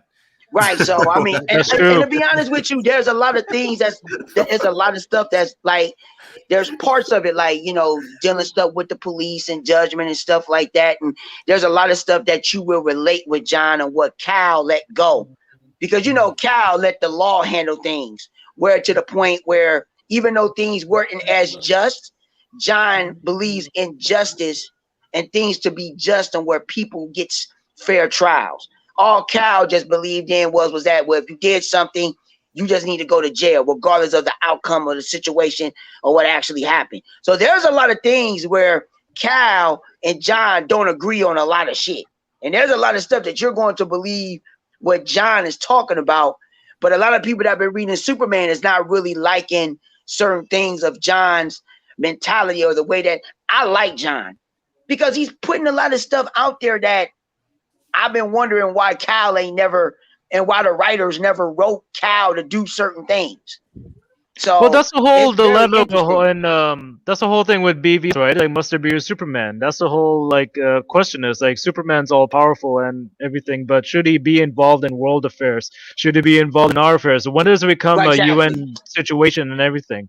Yeah. So and that's the whole dilemma of everything. Yeah, he's an alien, but he's here, but he's this superpowered alien. Do we want him to be involved in things that we can control? Like, can we control what he does and everything? So that's it's very reminiscent of another good film that sort of brings that up is The Incredibles, and they sort of answer that like once everybody's super, no one is, but they were saying like these people are average everyday citizens living among you doing nothing extraordinary. And that was a pretty good premise. It's like you have these superpowered beings that can do good, but because they can do good, should they? And gods among men. Yeah, there be a Superman. Hey. My last question. Nicotina, there is. My last question before I go is that I want to hear everybody on the panel. Do y'all think that X-Men's name gonna get changed? No. I hope not. X them. X they them. Yeah, X them. No. Yeah. I don't think it's them they. That's what's gonna call them. My thing is that no. I would say this is because it's basically all feminist. Because they, it's all feminist and they want the name to be changed because they keep on saying that mostly all the X-Men that are women, they are the ones that are more stronger than most of the guys, and which a lot of them are. I'm not going to say that they're not because a lot of the X-Men women, you can't go X Factor. X Factor is already a team. But I mean, even that's got Havoc in that binary is different. Even the Avengers team was different. My only thing about them, you can't just be like, X Factor, and you can't use X Force because that was very taken. Right? If people X Factor fail to realize. It is. Right. Yeah, it is. It is. Yeah, yeah. People That's what the original Havoc's team. on that team. Yeah, X Havoc's Factor, on that yeah. team. They, Havoc's That's what the original Havoc's team. on that team. Yeah, X Havoc's Factor, on that yeah. team. Right, but people feel the- We'll just call him the Uncanny. they're not gonna. It's There gonna it be a. is. It's gonna be a real backlash with it Yeah. because if they change it, it's gonna be a very big backlash. They Marvel's better not Both change it. men And I'm gonna tell and you, this is the women both thing. have the suffix men Yeah. in them. They are so they are not going to change a brand. They're not gonna name. change a brand. They're not They gonna do that. better not because I'm gonna tell you what's gonna Super happen. X. Because I am an X. X-Men. I am an X-Men fan, and I understood with Stan Lee when he Mutant created the X. X-Men. When he created the X-Men, the name X-Men when he made it because of Professor Xavier. Well, And yeah. he was hounding men and women. That's why he called them X-Men. So once people start to understand what Stan Lee was actually meaning by that, it's all about Professor X. And women and men is the same thing. That's the reason why he called them X-Men. Yeah. When he created them. So the name is not going to change, and if they change it, it's going to be a detriment. Yeah, You cannot change X-Men. You can't. That's a No. fire name. Yeah. That's a product. That's a brand. Yeah. If you change the name X-Men, then you just chastise. It would be the worst decision. Yeah. It would be like changing the Justice League to something else, like the Super Friends again. Super Friends was cool back in the day, but you're not going to change Mutant the Friends. Justice League. Yeah. The superhuman people. Yeah. Mutant Pride. I mean that they just got different things for the Justice League. Justice League is the primary. You got Justice League of America. You got the Justice League. I mean the society, Justice League Society. You got of course, Super Friends, which is which is crazy on that story. On That's what why. they wanted. They wanted Super Friends on screen. They're like, we can turn this into a fun But it's Super Friends movie. It's crazy on what they came. Let's go. The story of the Super Friends is so stupid because back in the 70s and the 80s, they had to come up with something that was friendly for TV. So they didn't want to call them the Justice Society because it was too political. So the reason why they came up with Super Friends was to make it nice for the general audience. I'm like, that's the reason why you call them Super Friends? Look, If I was like Good idea. 2 years old, Super Friends would been nice. Yeah. Exactly. Anthony Beltran makes a comment. He says that, well, to be honest, Dark Phoenix destroyed the X-Men name. Honestly, I don't think it was Dark Phoenix. In my opinion, it was X-Men Apocalypse took the series and it took a shit. You had such an amazing character in Apocalypse. The most badass character. In fact, you could have made this guy as menacing and as badass with the same demeanor as Darkseid. He should have had that big, deep, brooding voice. But like the route they took with Oscar Isaac, he was hell small. He was, but even when he was huge, he was small. I would say. They were like, we didn't want to make him do unbelievable, because he has to convince people to follow him, and so he has to look, he has to be somewhat approachable. I was like, no, man, fuck that. You got to make him a big, deep voice, like just like a menacing. I would say this. The only X-Men movie that they before all that, actually, I mean, Days of Future Past was. There you go. I was about to say that. That was a good movie. I liked it. Cool concept, but I wish that they would have not gone there. I wish that they would have gone, given us a direct sequel to X-Men First Class. Well, they did. No, without doing this whole future past and fucking merging Bryan Singer's bullshit. Just like keep them. They should have just kept it going, and they could have had a dope ass series. You let them die. Dope ass series. Banshee. It was like, wait, now they're all dead. Like, why'd you even kill them off in the first place? Like, what the fuck are y'all talking about? I mean, what's so crazy it was a about cool idea, and it was interesting to pull them into that world, but then it just got convoluted, it got muddied, it got stupid, and now it's done. Well, they tried to jump ahead too far. If they would have done a sequel to First Class, which would then led to Days of Future Past, then that would have started the next cool trilogy. Movie, but I think the movie just set it up for failure for every other movie subsequently after. It kind of did, but I mean, I liked what Bryan Singer did at the end with the the we call it the end credit scene that showed Apocalypse in Sabah Noor. You know, like when I saw him, I was like, wow, they're gonna go there. This is gonna be fucking awesome. And then when I saw the first image of what Apocalypse looked like, I was like, he looked terrible. It ruined everything. He reminded me of the villain in Power Rangers, Ivan Ooze. Ivan Ooze. It really did. And I remember watching Collider. Okay, so this is back then. I remember watching Collider, and they were like, I thought that Apocalypse looks beautiful, just so vibrant, and he looked amazing. And I was like, what the? See right here, Snyder Steppenwolf. They should have kept with Matthew Vaughn's storyline down, because his reboot was, I think, one of the most successful reboots of a franchise going forward. Like Batman Begins was dope, but I think an ensemble cast, I think this was just the best you could. Well, here's the other thing too is that at the beginning of Days of Future Past, what do you have is you have that's the same kind of intro that you had for all the Bryan Singer X-Men movies. So they went right back to that. While if you watch First Class, it had an entirely different intro, an entirely different feel. That's what was so good about it. I was like, this is really cool. But people were like, yo, people still like Wolverine. Hugh Jackman's down to be in it for like a cameo, or not a cameo, I'm sorry, for a because he did a cameo in First Class. Yes. But they were like, he's willing to be the star of this movie, and they know it's the same thing. They know that his presence back then was going to bring them a shit ton of money. So they're like, well, we got Hugh. Why can't we get everyone? And so it was a fire idea what they did. Yeah. Well, when they did Future Past, they did it, the adaptation off the book. They did a fantastic job. But the only thing about it was that you're right. They should have did a Future. They should have did a First Class before they went right into it.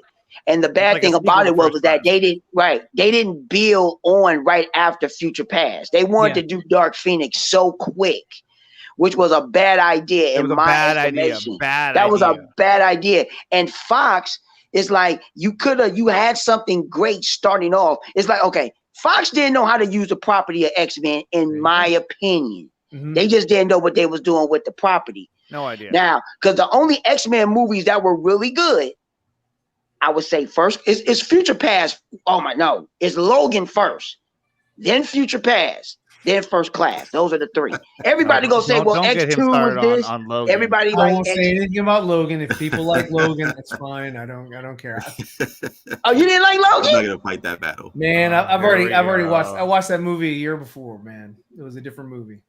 It was just, and that's why I can't believe that. That's why it was so palatable for everybody. It was like, oh, it's so fresh. It's so new. Bloodfather is not even a popular movie. It's the same fucking movie. It's the same. It's an old man with the young kid. And he has to protect her. So was the fucking Professional. Same shit. Well, then there you go.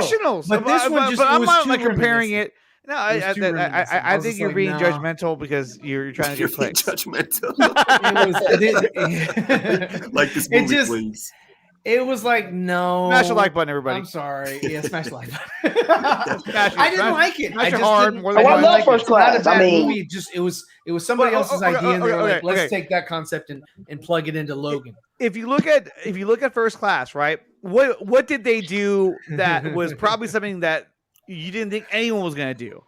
They introduced the Hellfire Club, and if you've read Uncanny X-Men, the original Uncanny X-Men, the Hellfire Club was a major part of the Uncanny X-Men story. Exactly. Yes. Early on, yes. And the fact that they put them in the movie, that was the villain, I was like, holy shit, they went there. That is awesome. And I thought Kevin Bacon did a fire job. Well, Kevin Bacon was freaking dope, man. He was more imposing than anything that freaking Ian McKellen could ever brought to Magneto. He was too old. He was too old for Magneto, man. He was just like, oh, come on, Charles, let's play some old chess. Drink some tea. You shall not pass. Ping me. Oh, Charles. Like, but we ain't gonna never get a real good X-Men movie outside of Future Past and Logan and First Class. don't get me wrong. The very, very first X-Men at the time, it was good to see. But when you revisit it and you watch it again, it's cheesy as hell. I really don't care for X2 on what everybody praises it. That's just my opinion. It's subjective. X2. It's cheesy. It is cheesy a bit, but I mean, the scene where they are attacking the mansion and Wolverine finally gets to kill people. That's the part why. That's the part why people Cancel like Caleb. it so much. Caleb, you are canceled.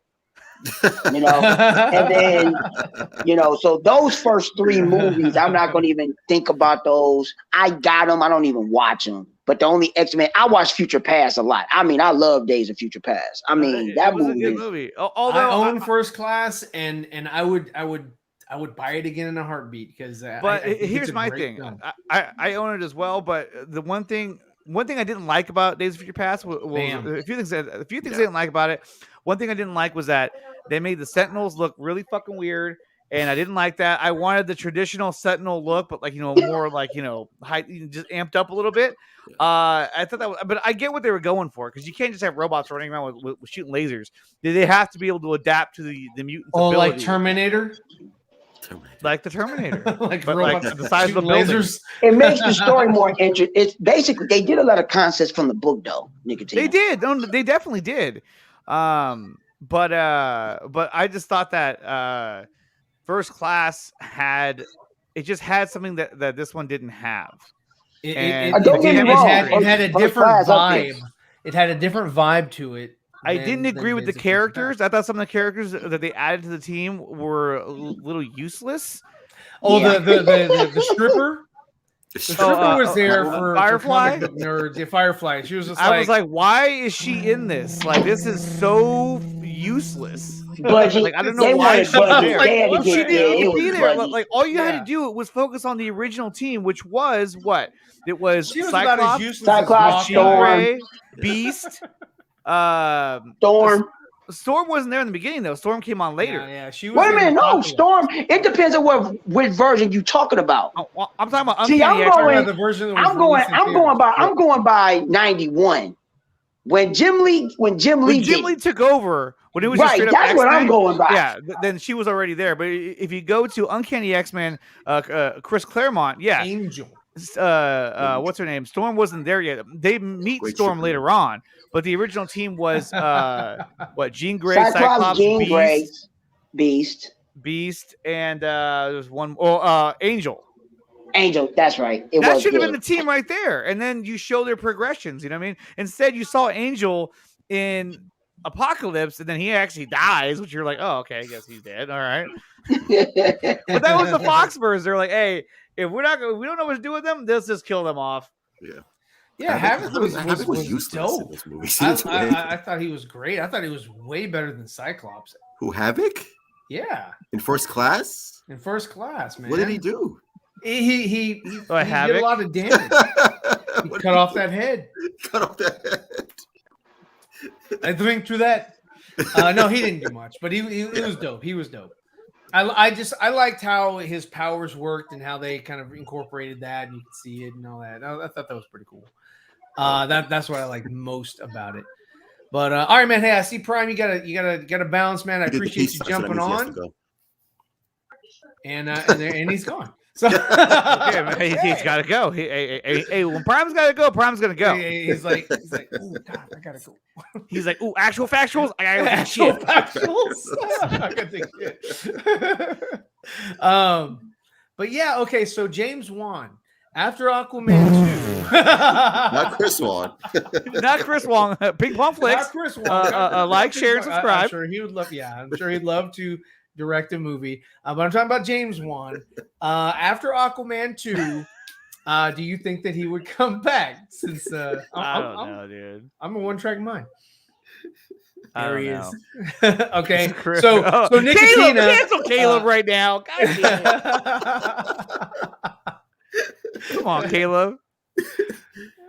You can't be rolling like that. Then you're never going to get an invite to my show. No 4 nerds for you, Caleb. Sorry.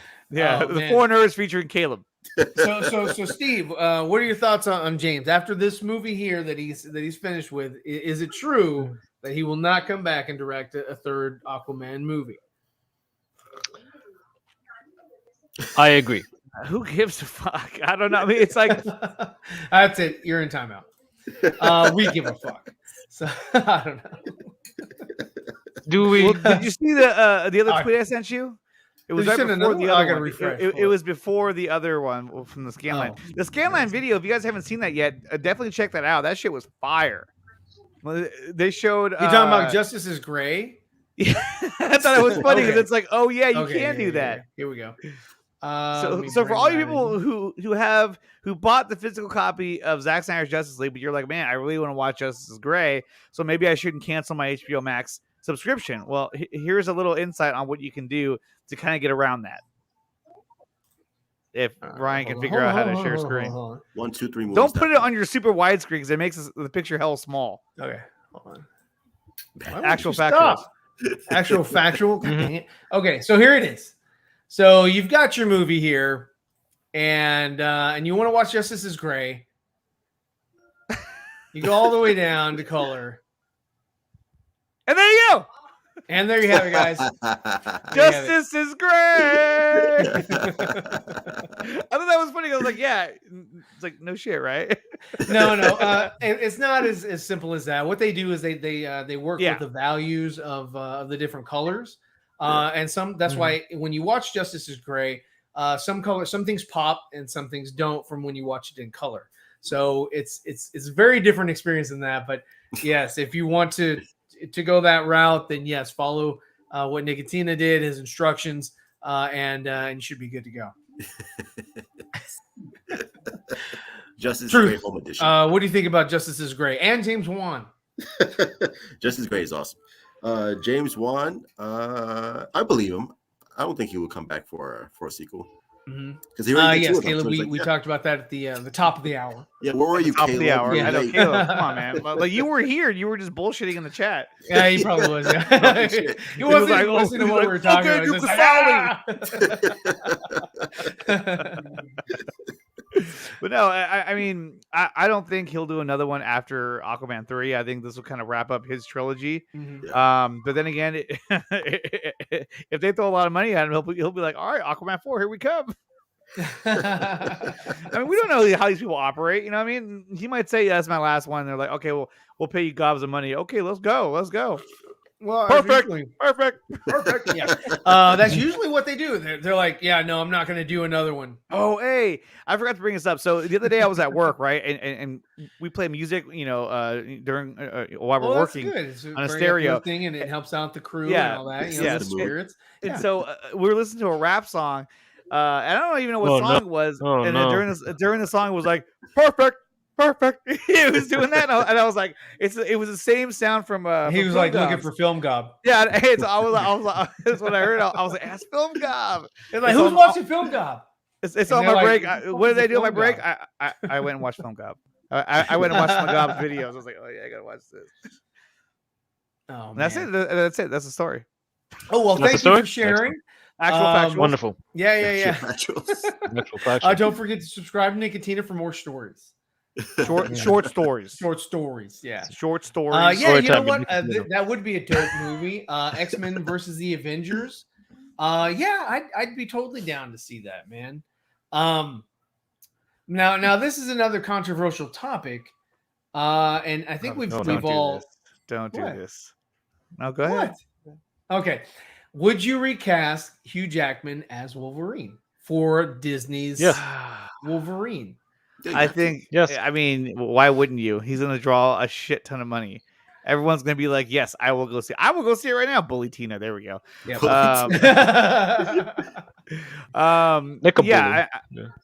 a bully. I think that if he wants to do it, or if he agrees to do it, then you ride that horse as long as you possibly can. If you're Disney or Marvel Studios, but if you do that, you paint yourself into a corner, right? Well, that's the thing. I mean, if you look at Matthew Vaughn's, what he wanted to do in Days of Future Past is that when it would show Wolverine in the past, it was going to be played by a younger actor. And to me, that makes more sense. And that's how you recast the role, is you have both Hugh Jackman and the younger actor in the same movie. And so then you transition out. And I thought that was a cool idea, but No, if you just recast them all together, now you have huge shoes to fill. Because it has to be somebody who's going to nail it. I mean, you can't copy what they did. You can't copy. It's got to be a new iteration of Wolverine. Logan. It's got to be a different take on it, right? There can't just be one take forever. Like, I'm sorry, but Hugh Jackman definitely. I don't know. If you ask WB, Chris Reeve is the only take on Superman that they're willing to live with. Well, it's the same thing. They're like, Cavill doesn't exist. They brought in Brandon because they were like, that's an Elseworld story. Yeah, equivalent. And then they brought in, Tyler. They have Henry. Hoechlin. They have Hoechlin. I'm sorry, but that suit doesn't like. The suit looks ridiculous. It's too padded. It's too padded. The material like, my real muscles. You know that, right? Pretty dope. Tyler, just shut up. Get behind the camera. We're gonna roll. Yeah, we're rolling film. The material is dope, but Jeff John said, "Hurry up." Yeah, so that's there are many iterations of Superman, and the same thing with Batman. I mean, Batman and Wolverine kind of are the same damn thing. They should be interchangeable. It shouldn't just be Hugh Jackman rides it until he's in the fucking grave. Get off the damn screen. I'm looking at Mikey Sutton looking at us like, yo. It's the same. He's a nice guy, Mikey. Great guy. He's awesome. I'm sure. Yeah, he's a great guy. But I think he does need to be shorter. He is a enigma. He is an enigma because if you look at it, it's the same picture of him wherever you go. It's the same, I think he's catfishing whoever is, because I don't think he's ever been live, right? He's never been live. Well, he's been live, but not on camera. Yeah, that's what I'm saying. He's never you've never seen, so he could be just like catfishing people, right? Are you saying he's Hugh Jackman behind the avatar? I've heard exactly. Steve Cassana has seen the real face. It could be fake. That could be just some rando fan. It's a woman. What do you mean? It's a woman. Oh, is that what he said? I'm just saying, like, what do you mean? How could he be catfishing? What is he like? He's like a huge, obese, like Asian man. You know what I mean? Like, whoa, who are you? Well, I mean, it could be. I mean, it turns Chris out Wong. that it's Chris Wong. It's Chris Wong. He's like, it's Matt Miranda. Oh. That would be horrible. I was going to say it's Matt Jarbo. That would be horrible if it was him the whole time. Wouldn't that be a funny turn of events, huh? You know what I'm saying, Wouldn't that be Steve? funny? Like, somebody out there would have been like, "You've got to be kidding me." Got me again. That would make this whole thing so funny. All this scoop bullshit. That would be the funniest thing. It was him the whole time. No, oh my god. It's like for the longest time. It's definitely gonna happen. It's definitely gonna happen. For the longest time, I still think Doom Dick, this Doomcock guy, is like Mark Hamill. I still believe this thing. Because it is so stupid. The first time I saw was Enoch's thing, and they spent like 5 hours talking about Doom Dick. I'm like, are you guys serious? Like, are you being serious? I'm sorry, I can't. Is this real? Can't go down that road with them. I'm just like, hell, even Max talk about Doomcock and get upset and all that. And I'm like, I could give a rat's ass about that. You can. It's like you adults cannot. And now, when if you say Miranda is Mikey's son, that'll be this is beautiful. You can't write this. You cannot. This should be the Flash movie. That should be it. That should be the twist at the end. This should be the Flash. This is. I think actually, it would make more sense if Mikey Sutton was Doomcock. He's fucking up all the fandoms. Yeah, he's like, I'm infiltrating all sectors of the fandom. It makes me money. Caleb, get out of here, bro. Caleb, good job, Caleb. Mikey's son tells it's true. He has an insight. And I'm sure I don't know. Caleb, you fucking look what he did. Matt is a great guy. I'm not putting some of these comments. I thought you said Matt is great. No, but I mean that would be the biggest twist of the pandemic. This is the most wonderful thing. There'd be one in guy my out opinion. there that would suffer the hardest, and I actually would feel bad. I'd be like, "Oh man, I'm sorry." I really feel bad. Yeah. Yeah, I'd be like, "Nobody knew, man. Nobody knew that. Nobody saw that coming." It's like a He's like, Scooby I Doo know, twist or right? something. I know it was the best dupe ever, right? Right, I got it right. Yeah, yeah. My goodness. What is that voice? But Jeez. no. Scooby Doo ending right there. It would be like, But you know what? I don't know. It was Matthew Miranda from Lightcast all the time. 2 weeks. he's like, I don't know how we found out, Scoob. 2 weeks. 2 weeks. Well, ain't this a geological oddity? 2 weeks from anywhere. Guess what, Mikey? You're not you. You're me. Yeah, I know the video. You never know. That's my body. That's my brain. It happened there. No, Hauser. It's Hauser. No shit. It is not. No shit. No, Bullshit. Bullshit. The thing too about the whole scooping game too is that, I mean, look, at the end of the day, what does it really do? It does create a lot more hype and attention for these movies that are coming out. it does, but so does speculation. So does speculation as well. That's what we do. But in the fucking scoop game, I'm sorry, I'm gonna set this out here for anybody who pretends that they fucking know. It's just like, who gives a shit? Who the fuck you think you talk to at the end of the damn day, right? Like, nobody really knows shit. And when they get it wrong, it's like, oh well, things change. Like, no shit, things change, man. I don't want to hear you bullshit. Redacted. Yeah, dude, I don't want to hear it.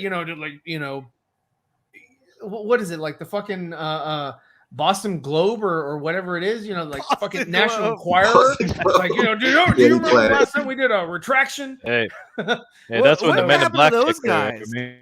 I don't know. Whatever happened to those I mean, think about. Can I ask you guys? Yeah. I'll ask everyone here. Like, Yeah. Everyone watching and all you guys, when watching Zack Snyder's Justice League, did you stop to say, you know what? This scooper mentioned this. Like, look at No, that. I didn't. Exactly. Not at Nobody all. gives a Not fuck, at all. right? Nobody Nobody cares when does. you're watching a movie. It's No, like- you're not gonna think. You don't, and they don't.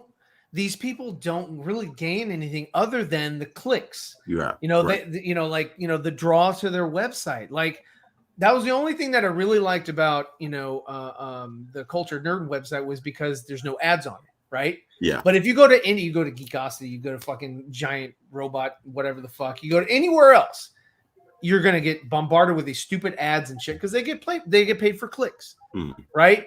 And then on top of that, they go on shows, for whoever. And I'm not calling anybody out because I don't have anything against anybody.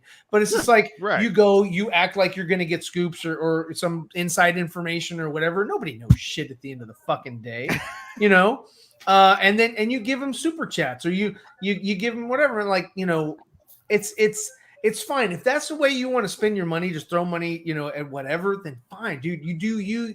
If that makes you feel good, and it's just like, but at the end of the day, who cares? We're all going to find out eventually anyway. And like, so are you paying to get some information that could be valid or not valid, or probably not valid, weeks in advance? I mean, dude, we're still like Prime was on here earlier, man, talking about, oh yeah, the air cuts out, they're going to do it, blah, blah. Dude, seriously, we don't know. They haven't greenlit the shit. They haven't really given anybody anything. Just I mean, and nothing against Prime, but I mean, just saying, oh yeah, people have seen it, and David came out saying, oh, only a couple people have seen it, and those people have said they've seen it. They haven't seen it, No, he said those people who said that they haven't seen it, then it's true they haven't seen it. Yeah, they haven't seen it because he hasn't shown that to anybody other than probably the editor that he credited. And some select people that were, that work for Warner Brothers and maybe close personal friends of his.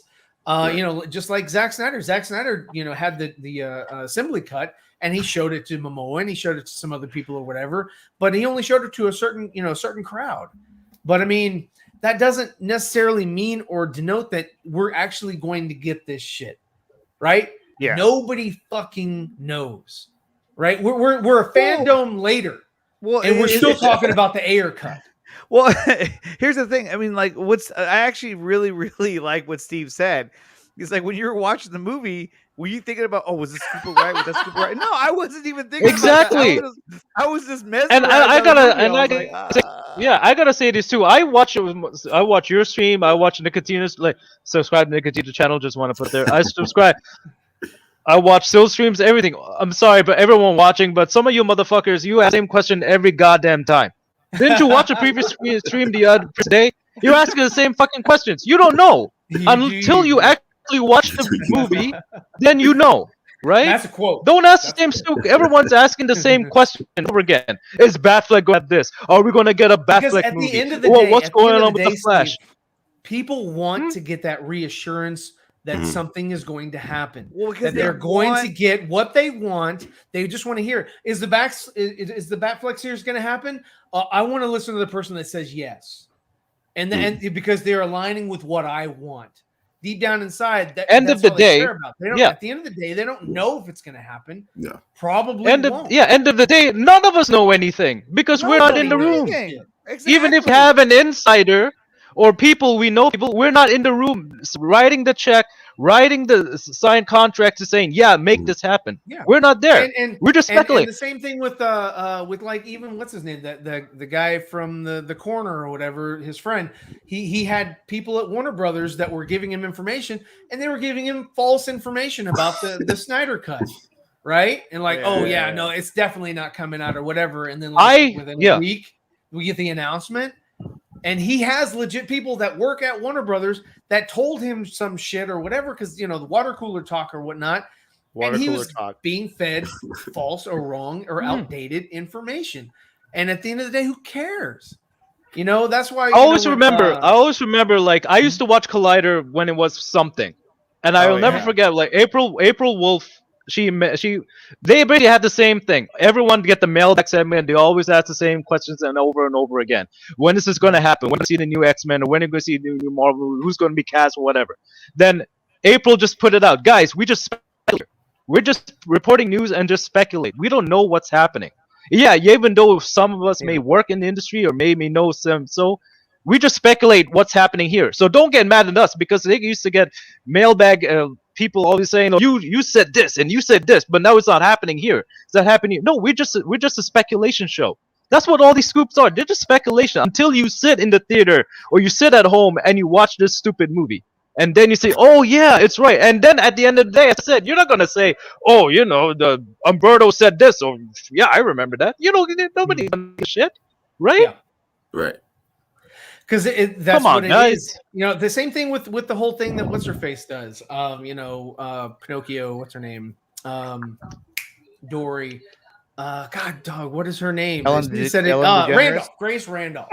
There it is. She is 100% true. Oh, that's all right. That's it. But again, she says one thing, and then she goes and says the exact opposite thing, and then at the end of the day, whichever way she was correct, she's going to reference when she was right. And it's like, what? Like, come on, man. Please, everybody needs to quit jumping onto these things where they're being fed this information. It's fine. Listen to somebody saying, "Hey, you know what? I know somebody on the inside. They worked with Henry Cavill's jockstrap, and they said that Man of Steel 2 is definitely happening." Look at what's his face. What's his name? Nicotina's favorite guy. War Stew. Oh yeah, guys. Who the fuck is War Stew? That's another thing. Who is this? Who's Man of Steel is already in the books. It's coming out. Don't worry, it's coming out. Blah blah blah. And it's positive, but it's bullshit. It's like there's no Man of Steel 2. There hasn't been a Man of Steel 2 since 2016. If for some people they're like, "Oh, that's Man of Steel 2 BVS." They're like, "That's the only thing we got that you can even equivalent to a Man of Steel 2." But there is no Man of Steel 2 on books. There is no confirmation that Henry Cavill is in the Flash, or Henry Cavill is in the Black Adam, or Henry Cavill is in the damn Shazam 2. There's no confirmation. No one knows this shit, and they never will until it's seen on the screen, or until somebody leaks a picture or photo. Those are the only scoops, and those aren't even scoops. Those are spoilers. Well, I think also too. a big thing that plays into the whole scooping game is that your ability to read the room, your ability to look at these projects and go, okay, so if if you look at it, it would make sense to go with to not get rid of the Snyderverse because it created such a buzz, it had such a big fan following. Why would you? So it would make sense if that's what they were doing. So is it kind of one of those things where it's like, okay, let me read the room and then I come up with my own narrative. Yeah. And not to say that you're outright lying, but you're basically you're taking information in and you've processed it to the point where you say, oh, okay, you know what? I got a good feeling. I got a good feeling for this time. Yeah, this makes logical sense on what's going on based on what information I'm receiving from all these different outlets. So and because it makes sense to me, because I've created this paradigm in my mind, I can therefore sell that as an article or go onto somebody's stream and sell that to the audience. That these guys don't know anybody in the industry. Of course, I mean they have sources, they have these people, and I'm not disregarding any any of these guys. I'm just saying like there's also a certain degree of I can read the room really well, and I can sort of navigate my way through conversations about these topics. I cannot argue, Gavin. So. But Ryan, I have sources. Well, if you look at Giant Freak, but Nicotino, like you said, we have the new televangelists is these guys, right? And look, that's what they are. They're preying on the people that want to hear that the DCEU is going to continue. Because you want it to be true. Yeah, and you want it to be and Doom Dick is true. Yeah. Doom Dick has got it down pat. I really have to applaud Doom Dick because, like, if you look at it, he is pretty much a televangelist. He's out there. He's getting all these. How's this guy's? Yeah, and people are, and you're still doing 4-hour streams about him. Yeah. Right. You're still doing all these streams about this guy, Mike. And the only thing that the other dude, Zero, highlights whatever. Them, and somebody's like, oh, well, let me look into this guy. And then they start listening to it, and they're like, either they come to one of two conclusions: either like, wow, he's a fucking moron, or wow, he's actually got a point that I agree with. And I'm, and so a lot of people just turn off a lot of logic because they want that scenario. Same thing. I'm not spouting a whole bunch of names here. I'm just, sort of highlighting a few. Just the ones that I don't consider Mikey setting the top or anything like that. He kind of creeped in last year. He's been around the circles, he's and all that with other things. Same thing with Grace Randolph. She's been around for a bit. They were all post Collider. And so Warstu, same thing. He's also somebody that that we know, that we've streamed with, that it's like, same thing with what Matt from Lightcast used to do. It's that whole, listen to me, I've got it. The whole thing with Matt was that he was always like, yeah, let's just give him hope. Let's give him positivity. Right. And it's all like playing poker with these guys. They all want you to feel like they hold the cards. They know what's on the card. They want to show you what's on the card, but they're not going to show you what's on the card. They're not going to do it because they don't want to be outed for not really knowing what's actually going to happen, right? So nobody knows. Nobody knows. And the people that are out there, even the people in circles that know people, they're sometimes fed misinformation to see how that trends or how how far that goes or whatever. They do false, they leak information. They hell, even companies leak out false information to see who is going to leak that out so they can find a mole, in their company or whatever. Like, oh wow, we told these people this, we told these people that. That's what came out or got out to the trades or to the Variety, which is, I guess, the National Enquirer of these days. So they do a lot of that stuff, and it's just kind of like, guys, we got to, as a fandom, we got to come together a little bit more and say, you know what, we're not going to buy your bullshit. As fans, don't buy into bullshit. Like, the best advice I can give you is from Planet of the Apes. Actually, this is Lucius. Don't believe anyone dirty. And that's true. Don't believe in anybody, man. How many actors say, oh, I'm a fan. I read the source material. I'm a fan. Okay. Everyone says that shit, Yeah. It's like, come on. They say it because they have to. saying we're sticking to the source material. Oh wow, yeah, that's gonna really relate to something. Yeah, sure. Come on, man. Just fans, like anyone watching, just be smart about it. Remember that everyone's out there to get our money. Just be smart of where you put your money to. I agree. So let's go around the horn, do some final thoughts, because that got, I don't want to say heated, but got a little bit more lively at the end. But I appreciate you guys being on the stream. Appreciate everybody in the chat, everybody that's kind of come by, everyone that has is going to watch this later on, because maybe we don't stream at the time that you're awake or available. But yeah, so Truth, we'll start with you and end on Nicotina. You can find me on Twitter at Truth31The. You can find me on Instagram at the Truth31. You can find me here on YouTube at Truth31. And yeah, thank you for having me on. It was awesome. Oh man, always, man. Thanks a lot for being here, taking time out of your busy day from all the drama on the Twitters. The truth to be, I didn't want to say this, but in real life, Truth is he's a cop. He's a cop. Narc. Yeah, he's a detective in homicide. Philly PD. Actually, I found some old footage of Truth, and here he is in action. Woman's bathroom. That fiend. The one place he knew he couldn't go into. Actually, that was Truth in the hat. Not good enough to be. Well, hopefully, Truth is not handyman, right? So no, he's not handyman. No, not handyman. That handle goes to our good buddy, which we all love, Dawson. Dude, Dawson's handyman. The other scene, it's such a good depiction of the Scooper game. We go to the board. Steve. So, where can everybody find you? What movie are you working on? If they want to follow you, how can they do so? An alien. We'll have an accident of sex. That is. I need to get that clip. Yeah. So let me pull that up because that's a good clip to end on. I love that clip. When you showed that, I was like, dude, that's it. There it is. There you go. There it is. Especially during the pandemic, when there was nothing going on, they were just like, hey, let's go to the board. Yeah, pretty much. Because they had everyone was dried up for news because nothing was going on. That's how we greenlit again. Flash. Yeah. Poison Ivy. Book it. Let's throw shit at the wall, see what sticks. Let's see. Gorilla Grodd. All these people. Red Death. Flash. Mikey Son. I like it. That's hard edition. Gorilla sign language. Hard copy. Hard copy. So, did you find it, Ryan?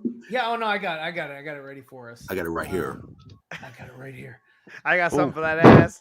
And you'll never have to. So here it is, guys. Scoop Game 101. Blood on the hands! Blood on the hands! Yes! Yeah! Hear that bone break? That's journalism, my friend. Hard edition. Yeah, that's me walking in. What is it? Got no angle. No way. Listen. You can't get anything real. Just go to the board.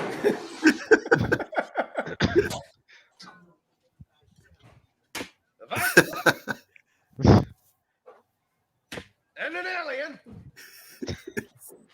Have S&M sex. Great story. Christ forces connect Mayor Cates to Michael Manelli and organized crime. Well, anyway, that was it. Awesome. It's a great movie. If you haven't seen it, check it out. It's pretty dope. Classic. But yeah, so Nicotina, where can everybody find you? You can find me on Nicotina Show on YouTube. You can also follow me on at Nicotina_show on Twitter. Also on Instagram, Vero.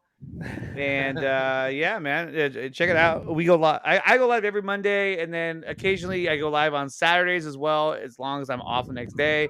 Then I do a late night stream. But normally the show is on Mondays at 6:30 p.m. Eastern time, and it's just straight up the Nicotina Show. I've been trying to get Steve Kassan on there, but he's been ducking me. Yeah. For what? You got the entire crew. Well, you're funny as basically Steve just said, "Shut up, bitch."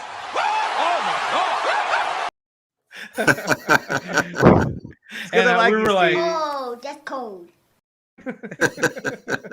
I'm Jerry Lawler in that clip. Yeah, he's Jerry Lawler. But yeah, no. Thanks to everybody in the chat. Everyone in the chat. Yeah, there he is. There he is. Yeah. Back from the dead. Back from the dead. That's pretty morbid. Truth. But guys, yeah, I do tend to try to do a stream every Tuesday. So if you can, please check me out on Tuesdays. I also jump on the Foreigners, which is on Thursday, 7:30 Eastern. Check out all of these guys here. Even Prime, go follow him, follow his channel as well. And yeah, man. So we'll see you guys next time. Thanks a lot. Appreciate it. Zeeverfett out. Thank you for tuning in. I hope you enjoyed this video. If you like what you saw, check out our other videos and subscribe for more. Be sure to leave your comments and suggestions down below.